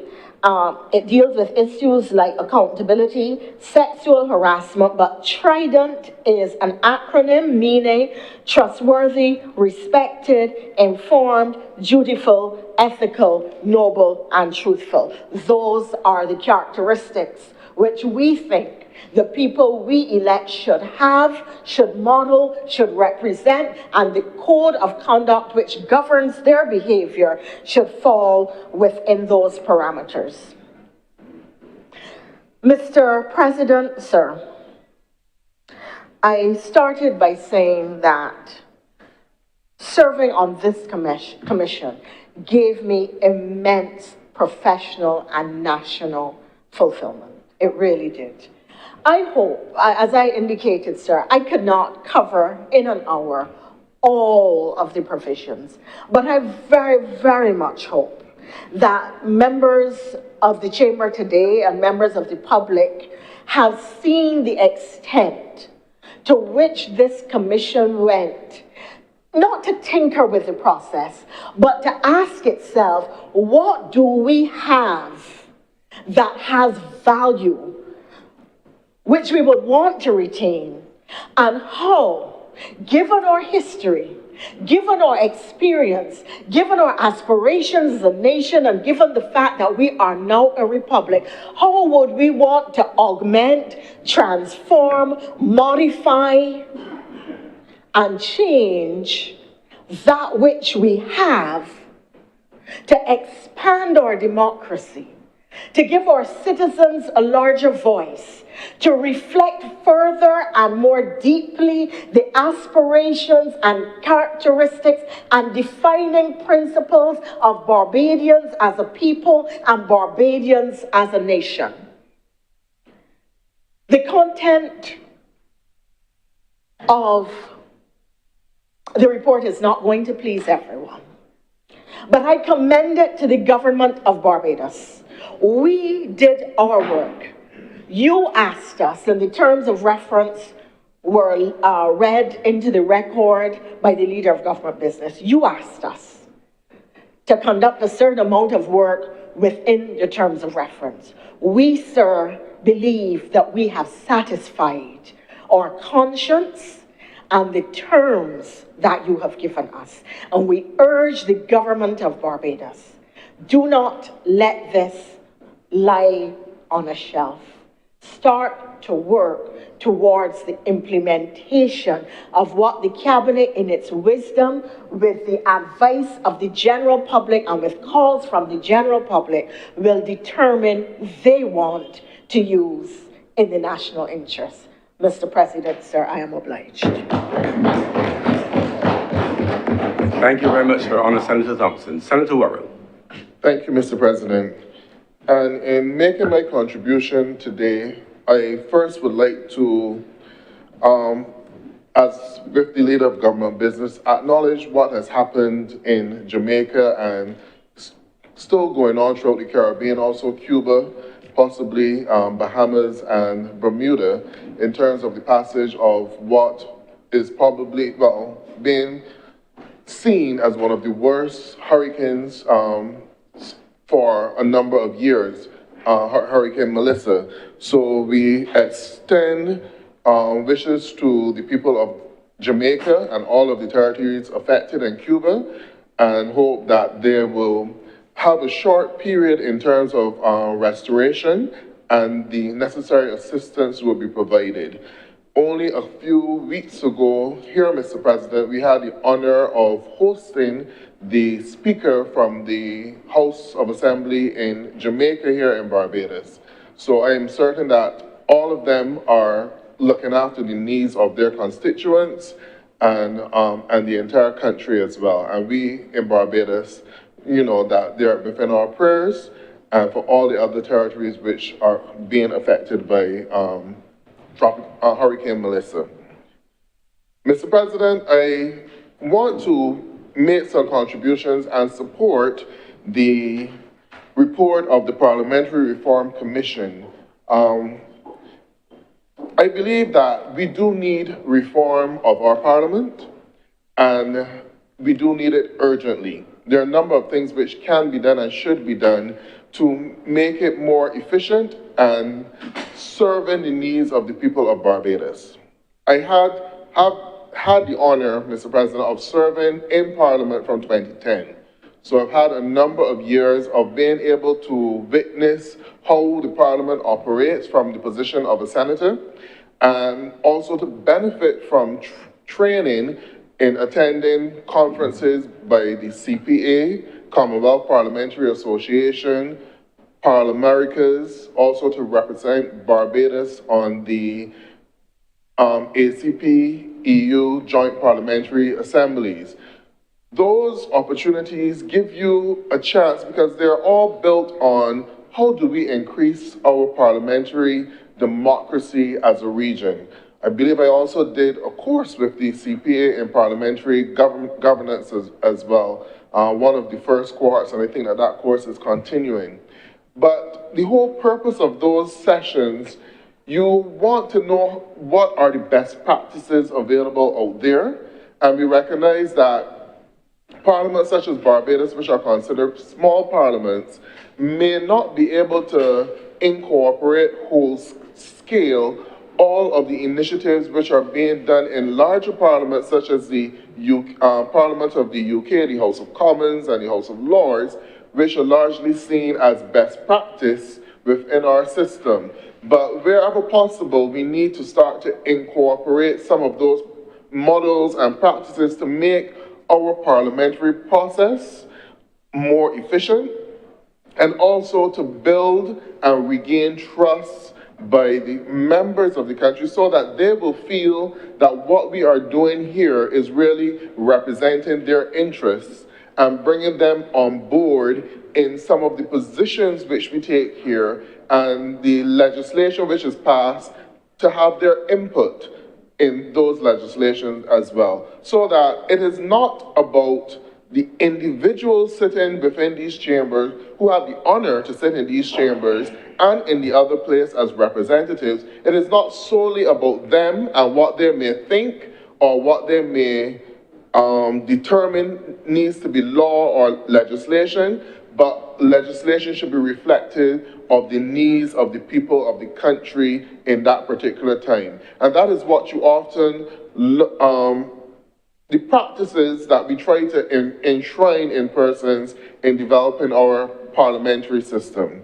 So with that being said, we have done well as a parliament over the years, but could we do better? I believe that we can. And does this report have within it the parameters which would help us to do better? I believe that in some cases it does. And I do believe that the recommendations put forward by the Commission should be adopted and incorporated as much as possible, because they also reflect the recommendation not just of the commissioners, but of persons who took the time to write reports, to come to the meetings. The Honourable, the Deputy President mentioned that both major political parties had an opportunity to participate with sessions at George Street for the Democratic Labour Party and Robert Street for the Barbados Labour Party, where members came and they gave their input. And nowhere, well, obviously, those two political parties over the years, their members have generally contributed to shaping and developing any legislation which come to this place. So obviously their input will be significant as well. But you had the input of young people, you had the input of persons from within the diaspora, of students from the university, and interest groups as well. And I think that it was done because we recognize that even though we have a good parliament, it can do better. And recognizing the challenges that we do face within our electoral process, where more people are not necessarily inclined to get involved in politics or to be involved in elective politics for that matter, that you do need to do a bit of work in reshaping the mindset of Barbadians as to the way how they view Parliament and what we do here, and to get them more involved in the process as well, and to open up the doors and the avenues so that more Barbadians can be involved in this process. So from that perspective, I want to support the recommendations and to say that there are things that we need to do to make our parliamentary system better. For the time that I've been within Parliament, it has been one of my regrets that a lot of the things that we see on our order paper, speaking about the legislation, but the formalities of Parliament, are just basically that. To me, it seems that they're just formalities and they're not things that we adhere to enough. In terms of our committees, we have a number of committees within Parliament, but how often do they meet? And really and truly, how much weight do they carry within those committees? Can it be improved and can it be done better? I believe it can be done that way. One of the things that I did learn from, the tenets of the CPA is the whole idea of scrutiny and oversight of Parliament. And that is one of the things that I find that we do not do well within our Parliament. One of the shortcomings for that is that not only with this current administration, but in other administrations, the size of the cabinet has prohibited the work of Parliament. In fact, many people see Parliament being run by the executive, which I am of the view that it should not be seen in that way, and it should not be done in that way, because the executive generally has the majority in the lower house, and they generally set the pace for legislation which is being debated. So that you don't really have in many parliaments. You see, for a number of times, there were sessions where you had questions to ministers, which went unanswered. You had private members' business, which you had to beg to get on the order paper. Well, not beg to get on the order paper, because the process is clear as to how they can get on the order paper, but beg in order to have them discussed or debated. Oftentimes we don't do these things. And we cannot be in 2025 of the mindset that the only good piece of legislation or the only good piece of ideas can come from a cabinet, regardless of the size of the cabinet and how many persons are there within that cabinet. We can be of the view that persons outside of cabinet, even backbenchers within a parliamentary group or opposition parliamentarians, can contribute important changes, recommendations to legislation that can be incorporated and made law.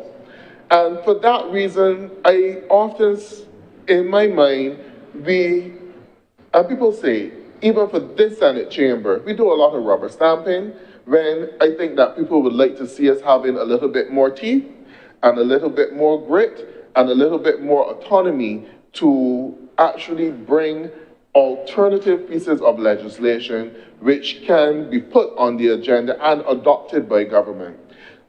I see this happen in the House of Commons, where they set out a period for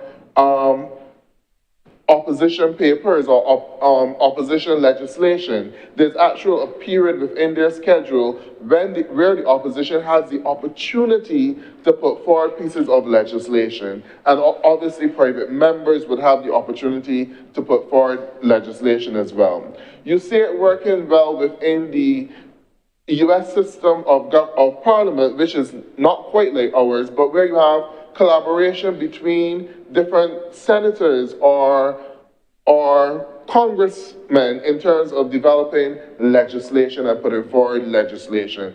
Why can't we have a system like that here within Barbados, where you can have collaboration across party divides between the opposition and government?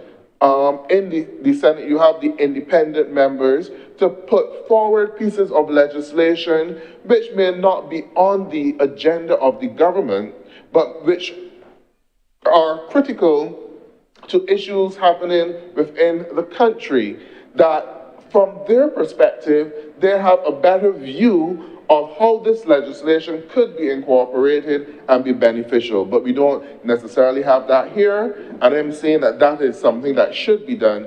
Part of the recommendation in this report which supports that will be the provision of research officers for parliamentarians, and also the expansion or bringing over of the role of the Chief Parliamentary Counsel from the Attorney General's office into Parliament, so that Parliament would have greater oversight for that and allow parliamentarians to actually draft legislation to bring to the House. And I'm hoping that if we go to so much trouble to do all of that, because there will be a cost involved, bringing the Parliamentary Counsel from the Attorney General's office into Parliament and at the disposal of the opposition, independent senators, and backbenchers, that any legislation which is drafted, that one, they do have the time to draft such legislation, and that the legislation is heard within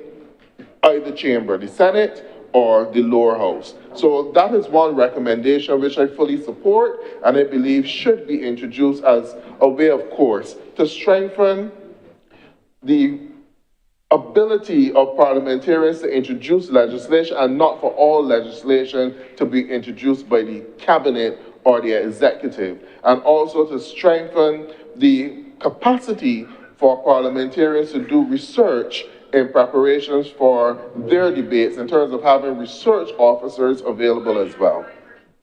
I would also like to go to the function of a communication officer. And I will tie that into the recommendation that there should also be a parliamentary channel. I believe at one time, I don't know if it still exists, because the website had been refashioned, that there were some videos on the website of Parliament which went through the history of the Parliament of Barbados, captured some debates and so forth. I do believe that the timing is right for a Parliament to have at its disposal not just a website, but a channel where people can freely go onto and listen to debates and also learn information with regard to what is happening in Barbados. The Parliament currently does a good job by having all of the debates on YouTube, but that is not necessarily controlled solely by the Parliament, and it extends it to a wider view. But there is scope for Parliament having that provision. And even the Deputy President mentioned this report was done, but there has not been much education on the aspects of the report. This is where a parliamentary channel or website can hold such videos in order to share that information with persons. And you can have debates being repeated on the channel at a certain time. So I believe that that is an important aspect. And the communication officer, which is one of the recommendations within the report, there is a role for a communication officer within Parliament because it will serve two purposes. One, we do a lot of things here that the average Barbadian does not understand. And it should be the role of the parliamentarians to take the time to break down that information. But we would possibly need the assistance and the guidance of a communications expert in helping us to distill that information in worthwhile chunks for people to actually have an interest. And then there's the historical value as well. We have a rich history of debates within our hands, sir. I will come back to that as a regret again. Debates which should be read, and that Barbadians should be aware of these debates, what was said, in terms of, when you look at it, what was the mindset of Barbados when we thought to introduce a national insurance scheme? And you will hear that by going through those debates and the issues being discussed from reading those debates. These are things that you can take those debates off of paper and bring it into the 21st century, have visuals of them, have discussions of them, and utilize our creatives within Barbados to actually recreate some of those debates as well if you don't have the actual video of them, so as to bring it to life. And things like that would capture the attention of our young people who are not going to sit down and read an entire Hansard report of a debate that started 9 o'clock in the morning and sometimes ended at 11 o'clock at night.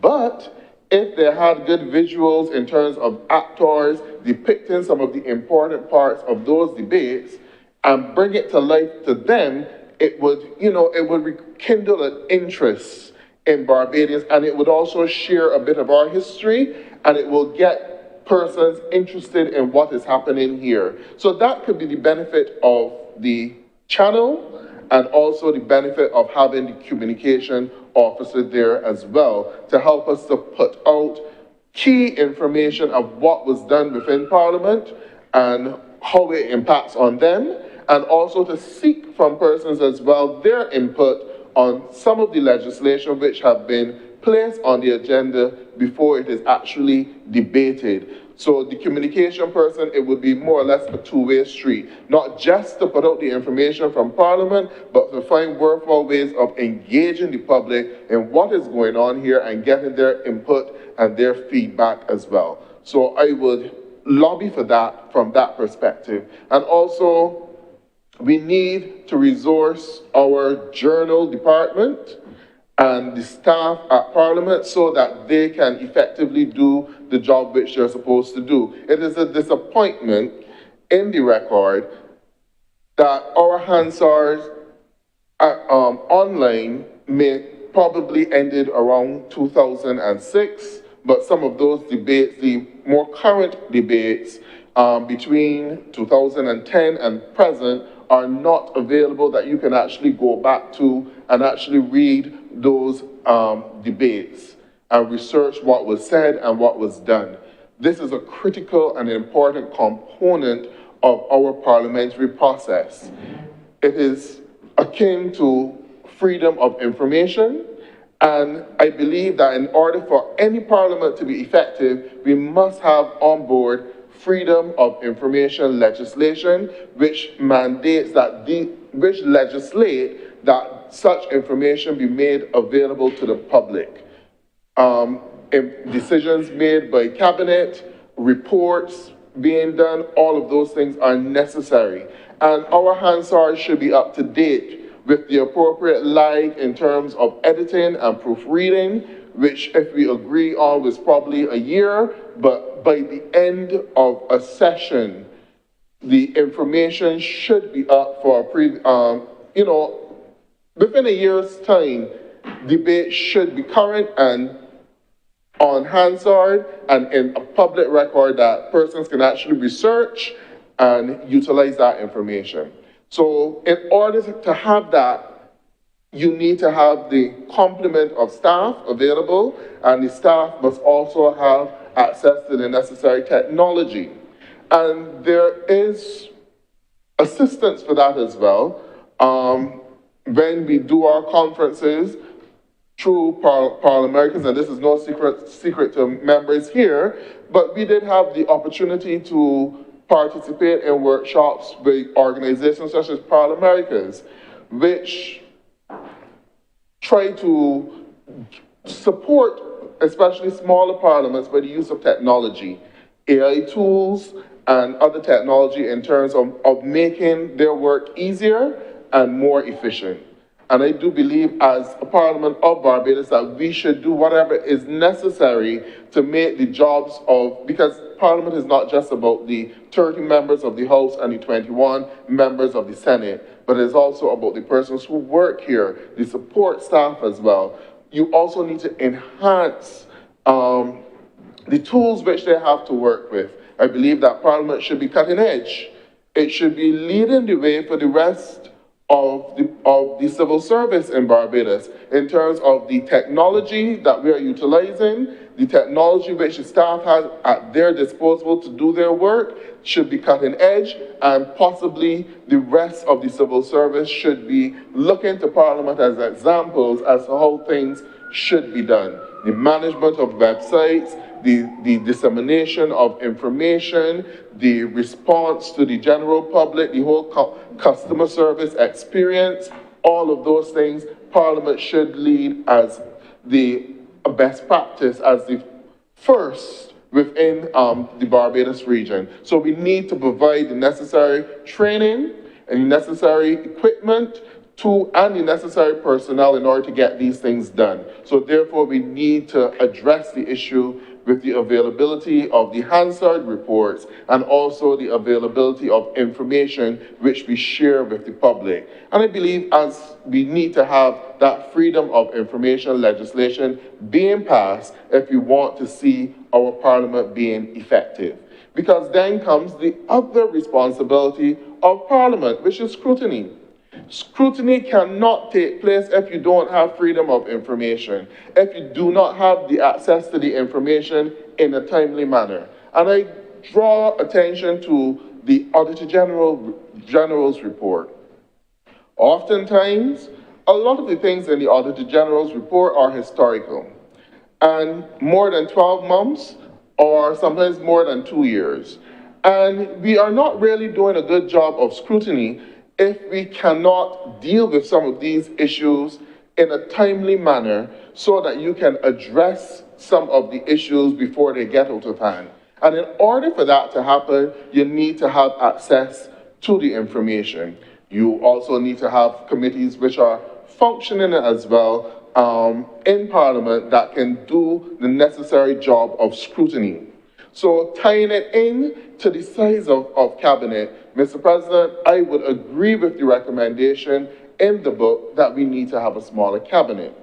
And I agree with it from this perspective that if we have a smaller cabinet, we will have more persons sitting on the backbench, and we should therefore have more persons being able to form the committees as recommended in the report. And the function of those committees will be to provide the necessary oversight and scrutiny of the work of government and also the work of cabinet and of Parliament as well. So that is going to be important. One of the things that we can look at, there was a recommendation, I think, on page 138 for a number of joint standing committees which were named. It may not be 130, yes. Right, a Governance and Administration Committee, a National Security, Home Affairs and International Relations, Finance, Commerce, Labor and Trade, Health, Environment and Food Security, and Social Services and Education. Now imagine if we had those committees operating and functioning on a weekly basis in Barbados, reviewing the work of the ministries which come under the headings of those committees. I think it would help to improve one of the complaints which Barbadians have about government, because it would give us an opportunity for greater oversight, and we can look into the management of some of the agencies. Taking one of the agencies which would get a lot of slack right now would be health and welfare, and possibly education as well. And we need to have our parliamentarians dealing with real-time issues and issues that they can correct, that can impact on the lives of people, instead of dealing with historical issues which have already been passed and the damage done, and nothing that you do right now would actually correct the system. But we need to get them dealing with real-time issues, so that if there is, we spend lots of money on a number of our social services, and if the complaint out there is that Barbadians are not generally satisfied with the level of service coming out of, say, welfare, Ministry of Health, this is the work of the committees, to actually call persons to get a better understanding of what is going on, a better understanding of how the monies allocated is being spent. One of the issues would be the roads, which really is the preview of the persons in the other place to deal with those issues, but on a wider scale, so that if we had those functioning committees being able to look at the day-to-day operations of certain agencies in Barbados, I believe it would help to improve the quality and the efficiency of what is going on. And if they have the ability to make the necessary recommendations to improve the quality of service and to improve the legislations to make those agencies more effective, it will go a long way in restoring some confidence in the parliamentary and political process within Barbados. And I would want to say, Mr. President, for years, our economy has struggled with a growth rate of between 1, 2, 3, 4% is an outlier. And one of the issues with that low economic growth rate has to do with the bureaucracy within our system and also the wastage within certain categories of our system. And if we can identify that wastage in 6 months rather than after 2 years, and if we can correct the bureaucracy so that we can have an improvement and speed up the delivery of service in Business Barbados, or within the school system, or within the welfare setting, we can see an improvement in the economic growth and development of this country, because it means that we will stop some resources from being wasted and squandered and be able to better divert them into areas that are more efficient.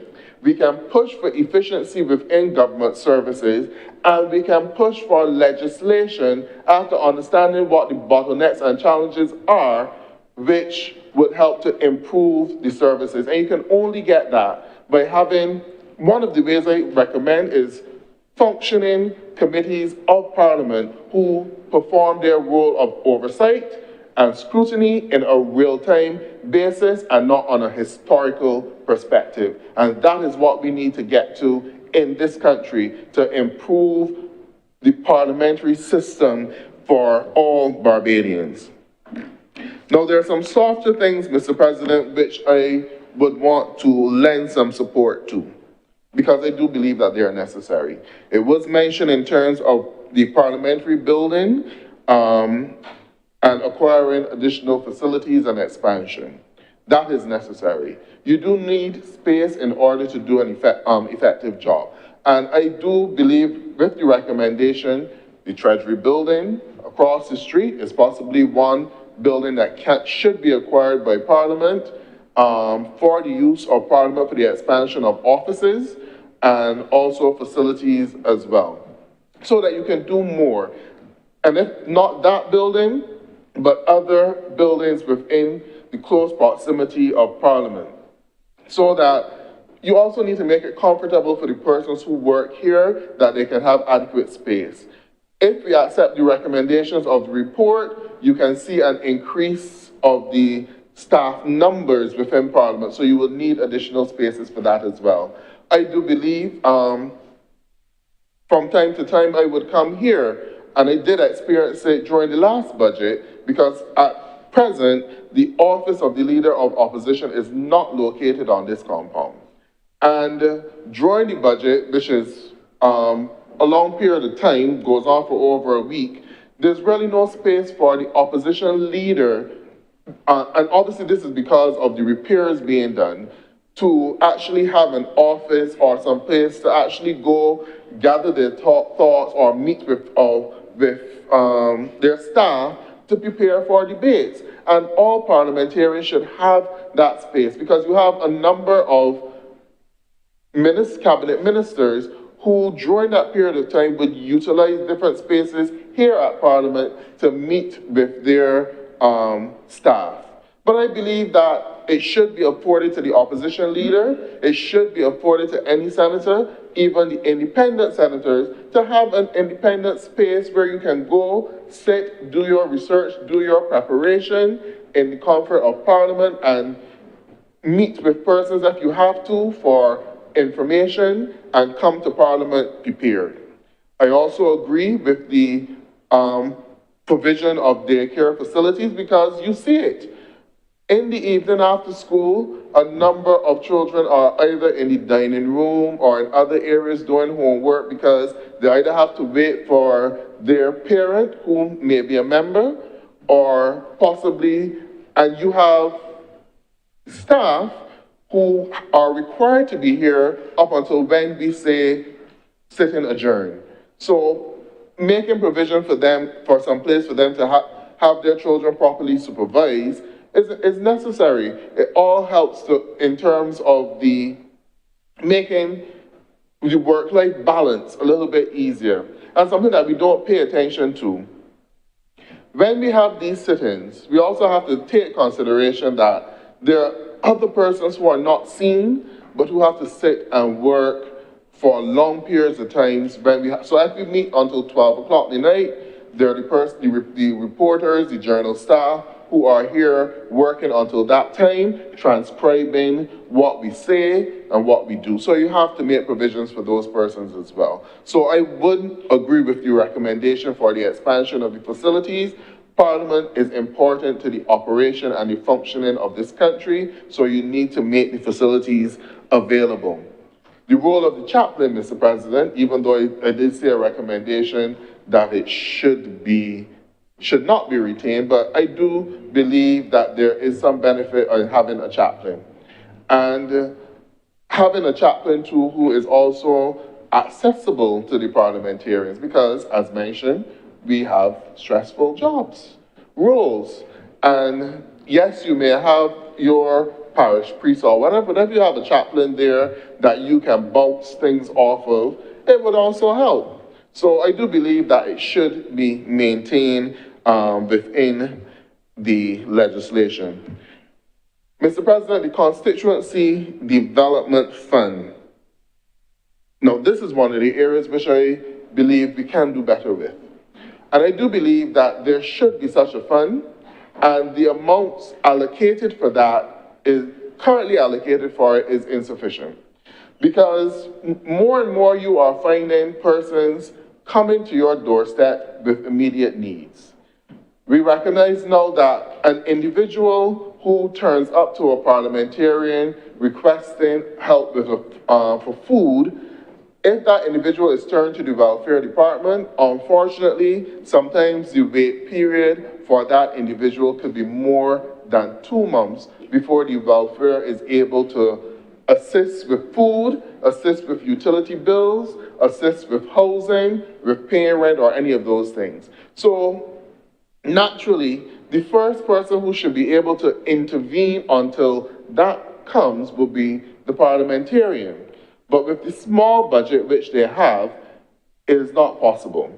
And I believe that we are in a position as a country where we can provide an expanded budget of a constituency development fund to every single parliamentarian, which not only assists with funerals or those things, but actually developmental programs within the constituency, so that if a parliamentarian wanted to offer assistance to a sporting club and the fund can provide some assistance to that club, maybe they might need a bus to get to a match in another area, that those things should be done. If a constituent comes and they need food, they need a food voucher or a bill paid, yes, you may not be able to get the quick turnaround that you would want from the welfare department, which you should, but in the interim, the fund can make provisions for that. And yes, there must be some accountability in that on a monthly basis, the parliamentarian provides a report to the clerk as recommended as to how the amounts are dispersed from the fund and how it serves the needs of the constituents. You don't need to know that you gave Mary, Jack, or Jane XYZ, but you just need to know under the tariff heads that the funds were allocated to do work within the constituency, and this should be in a position to be audited as well by the Auditor General if necessary, because you need to make sure that the funds are spent in the way that they are intended to be spent. Another issue, Mr. President, would be the virtual attendance of the Senate. I do believe that at this stage, it can be done in the lower house, but it can't be done in the Senate. I found that out the hard way by wanting to participate in a committee and was then told, well, the Senate standing orders don't allow for it and you could not participate. But I do believe that we should allow virtual attendance, not for everybody, but, you know, and not to be abused for members of the Senate as well. On a point of elucidation, sir, if I may, if the Honourable Senator would be kind enough to give me, I wanted to make the point that the report prescribes that the quorum must be formed by people actually physically sitting and present in the chamber. It cannot be done virtually. It was one of the points I didn't get to make for want of time, but it really complements the point that you are making and speaks to your concern. Thank you, Senator. All right, thank you, and thank you, the Deputy President, for that elucidation. I do agree with you. So this is a rare occasion that that decorum, right, and I believe that that was done because it is not a system that should be abused. And the quorum needs to be made up by the persons within the chamber. You would only allow it on one-off circumstances where the parliamentarian may be traveling or physically unable to make it to the chamber because of other meetings, but there's significant matters happening within the Senate that they may wish to participate in. So you should allow that. And with regard, if you do take the provision that we will extend the number of committees and the work of the committees, it's not every single committee meeting that you might be able to get to. But if you can participate in some of those committee meetings online or a portion of the meetings online, it would help in terms of making sure that the business of the parliament still continues. So there is some useful purpose in it. Now, with regard, Mr. President, to the subvention being offered to political parties, it would be remiss of me to make a presentation here today and not to touch that, because the Democratic Labour Party currently has been going without the subvention. We do have a sitting member of parliament. The way the subvention is not governed by legislation, but a decision made by the Management Commission of Parliament. And that decision was made a number of years ago. I believe it is the late Prime Minister, Owen Arthur, who agreed that political parties should have some subvention. And I do believe that if we want to practice democracy, we need to give all of the political parties who participate in the democratic process the same footing. I will say to you that having been someone who worked as was the president of the Democratic Labour Party, served as an officer of the party for a number of years, and understand how the administration of a party and the expense that a parties incur, that subvention is critical for any political party to. That subvention is critical for political parties to operate and to function, Mr. President. And it also helps to keep democracy in check. I believe that there was a certain component of it in terms of funding for elections as well, which funding for elections. Now, that is also a very critical component, because if you have a situation where the funding for elections go in one place and comes from business sources or wealthy persons within the country, it puts a political party and a government at the behest of its financiers. And that can be a troubling situation. And you will see in some circumstances, Mr. President, that the legislation developed by a political party, because if someone is financing you, they don't just give you money for free or for nothing. They may ask for certain favors. And sometimes you see that carrying out in other jurisdictions in terms of the manner in which legislation is crafted and who the legislation is crafted to benefit, Mr. President.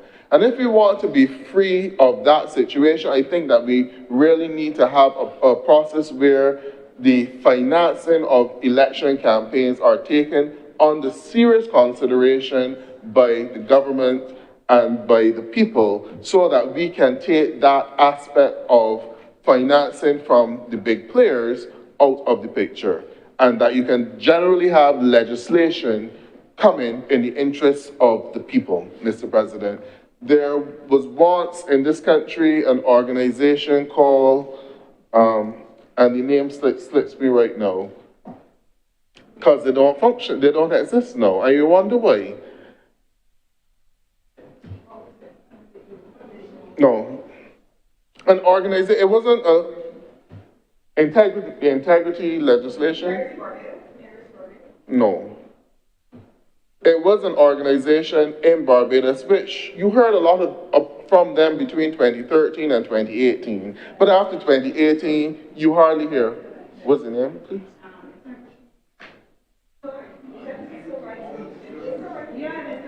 Right. But you don't hear them as much now.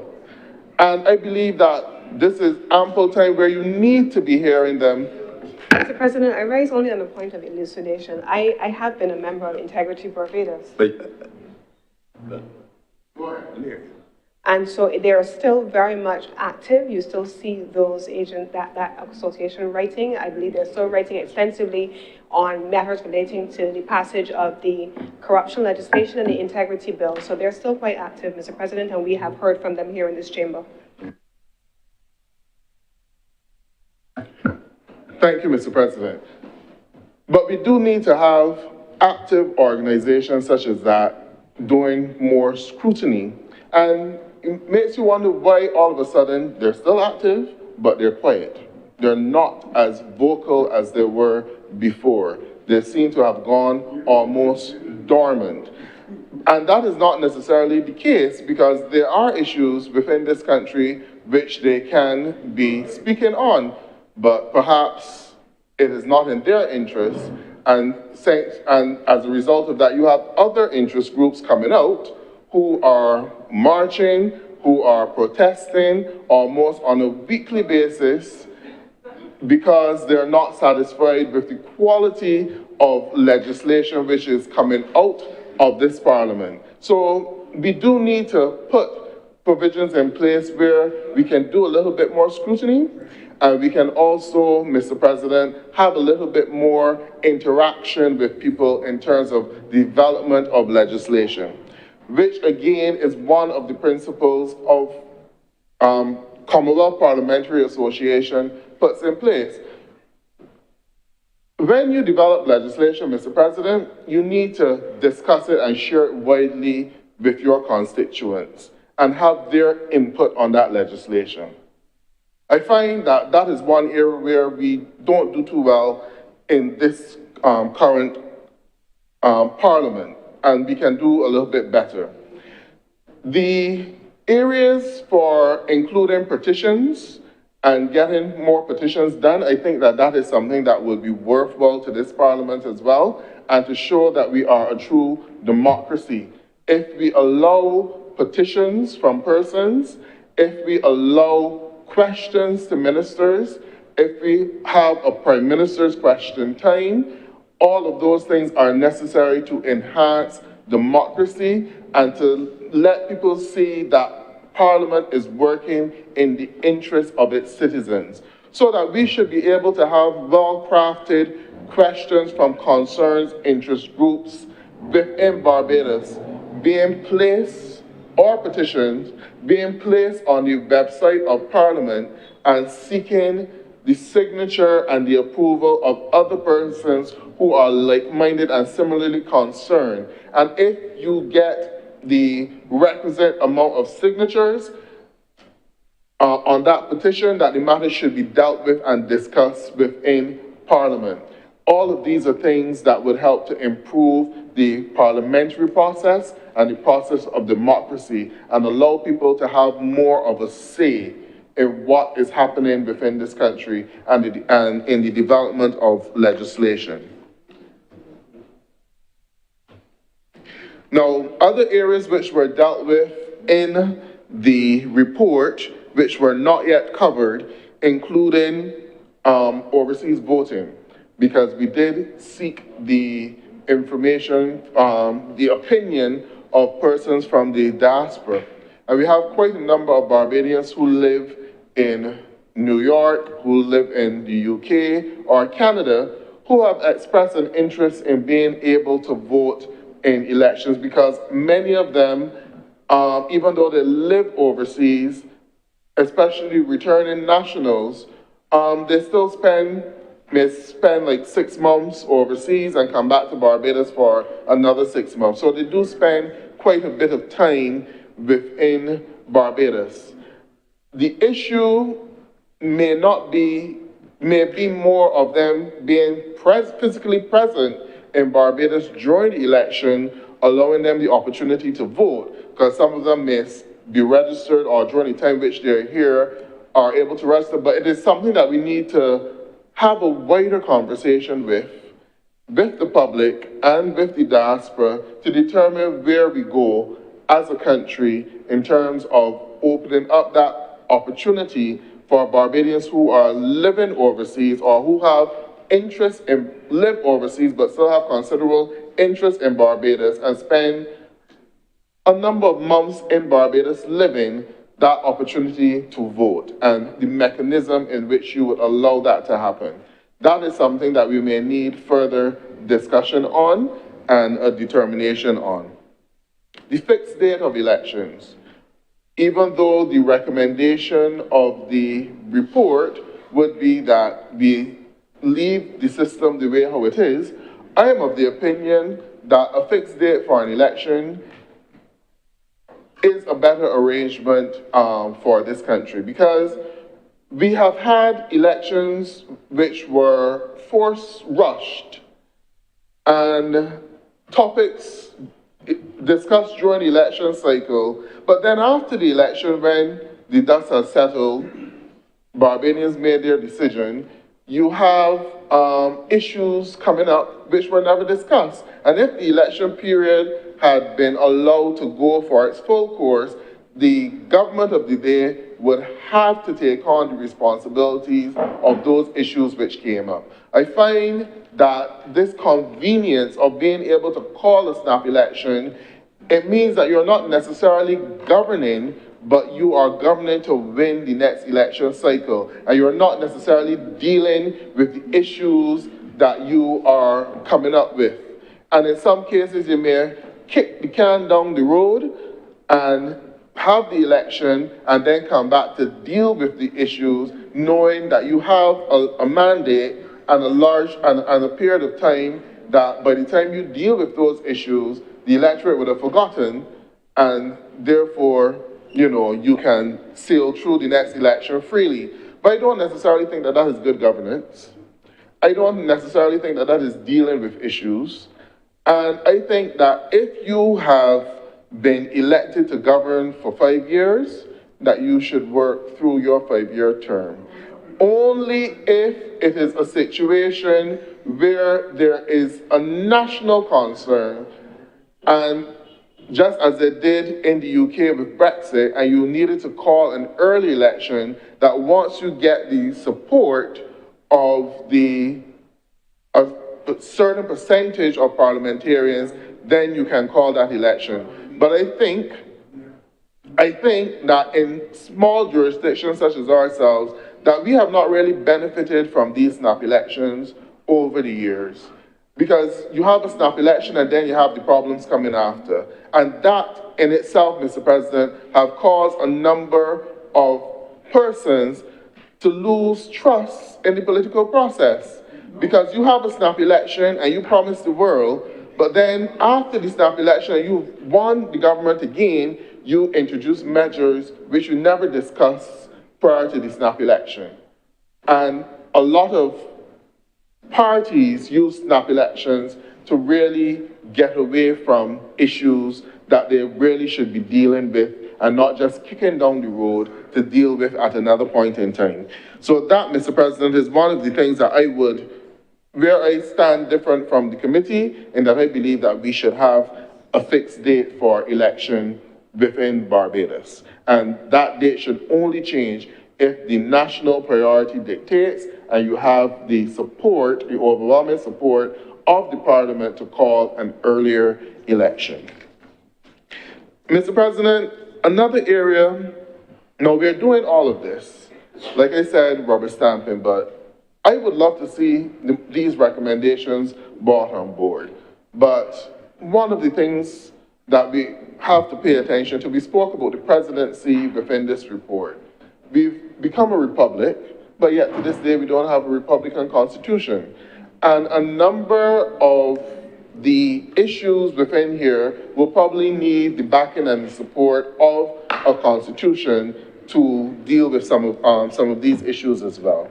So I believe that I'm thankful for the commission. I also want to single out the representative from the Democratic Labour Party, Maxine McLean, who's former Senator and Foreign Affairs Minister Maxine McLean, who served on the committee, and also the other members of the commission for doing an excellent job in getting their report done. And I'm hoping that the recommendations will not just be discussed and not implemented, but if we really want to see an improvement in the parliamentary democracy of this country, this report has recommendations which we ought to introduce to make our parliament more efficient and also to improve the democratic process within the country. With those few words, Mr. President, I thank you. Thank you very much, Senator Worrell. Senator Cummings. Mr. President, I beg to move the suspension of this sitting of the House for lunch for us to resume at 3:30 in the afternoon, please. The question is that this sitting be suspended until 3:30 p.m. Those honourable senators in favour, please say aye. Aye. Those against, please say no. The ayes have it. This sitting is accordingly suspended until 3:30 p.m. today.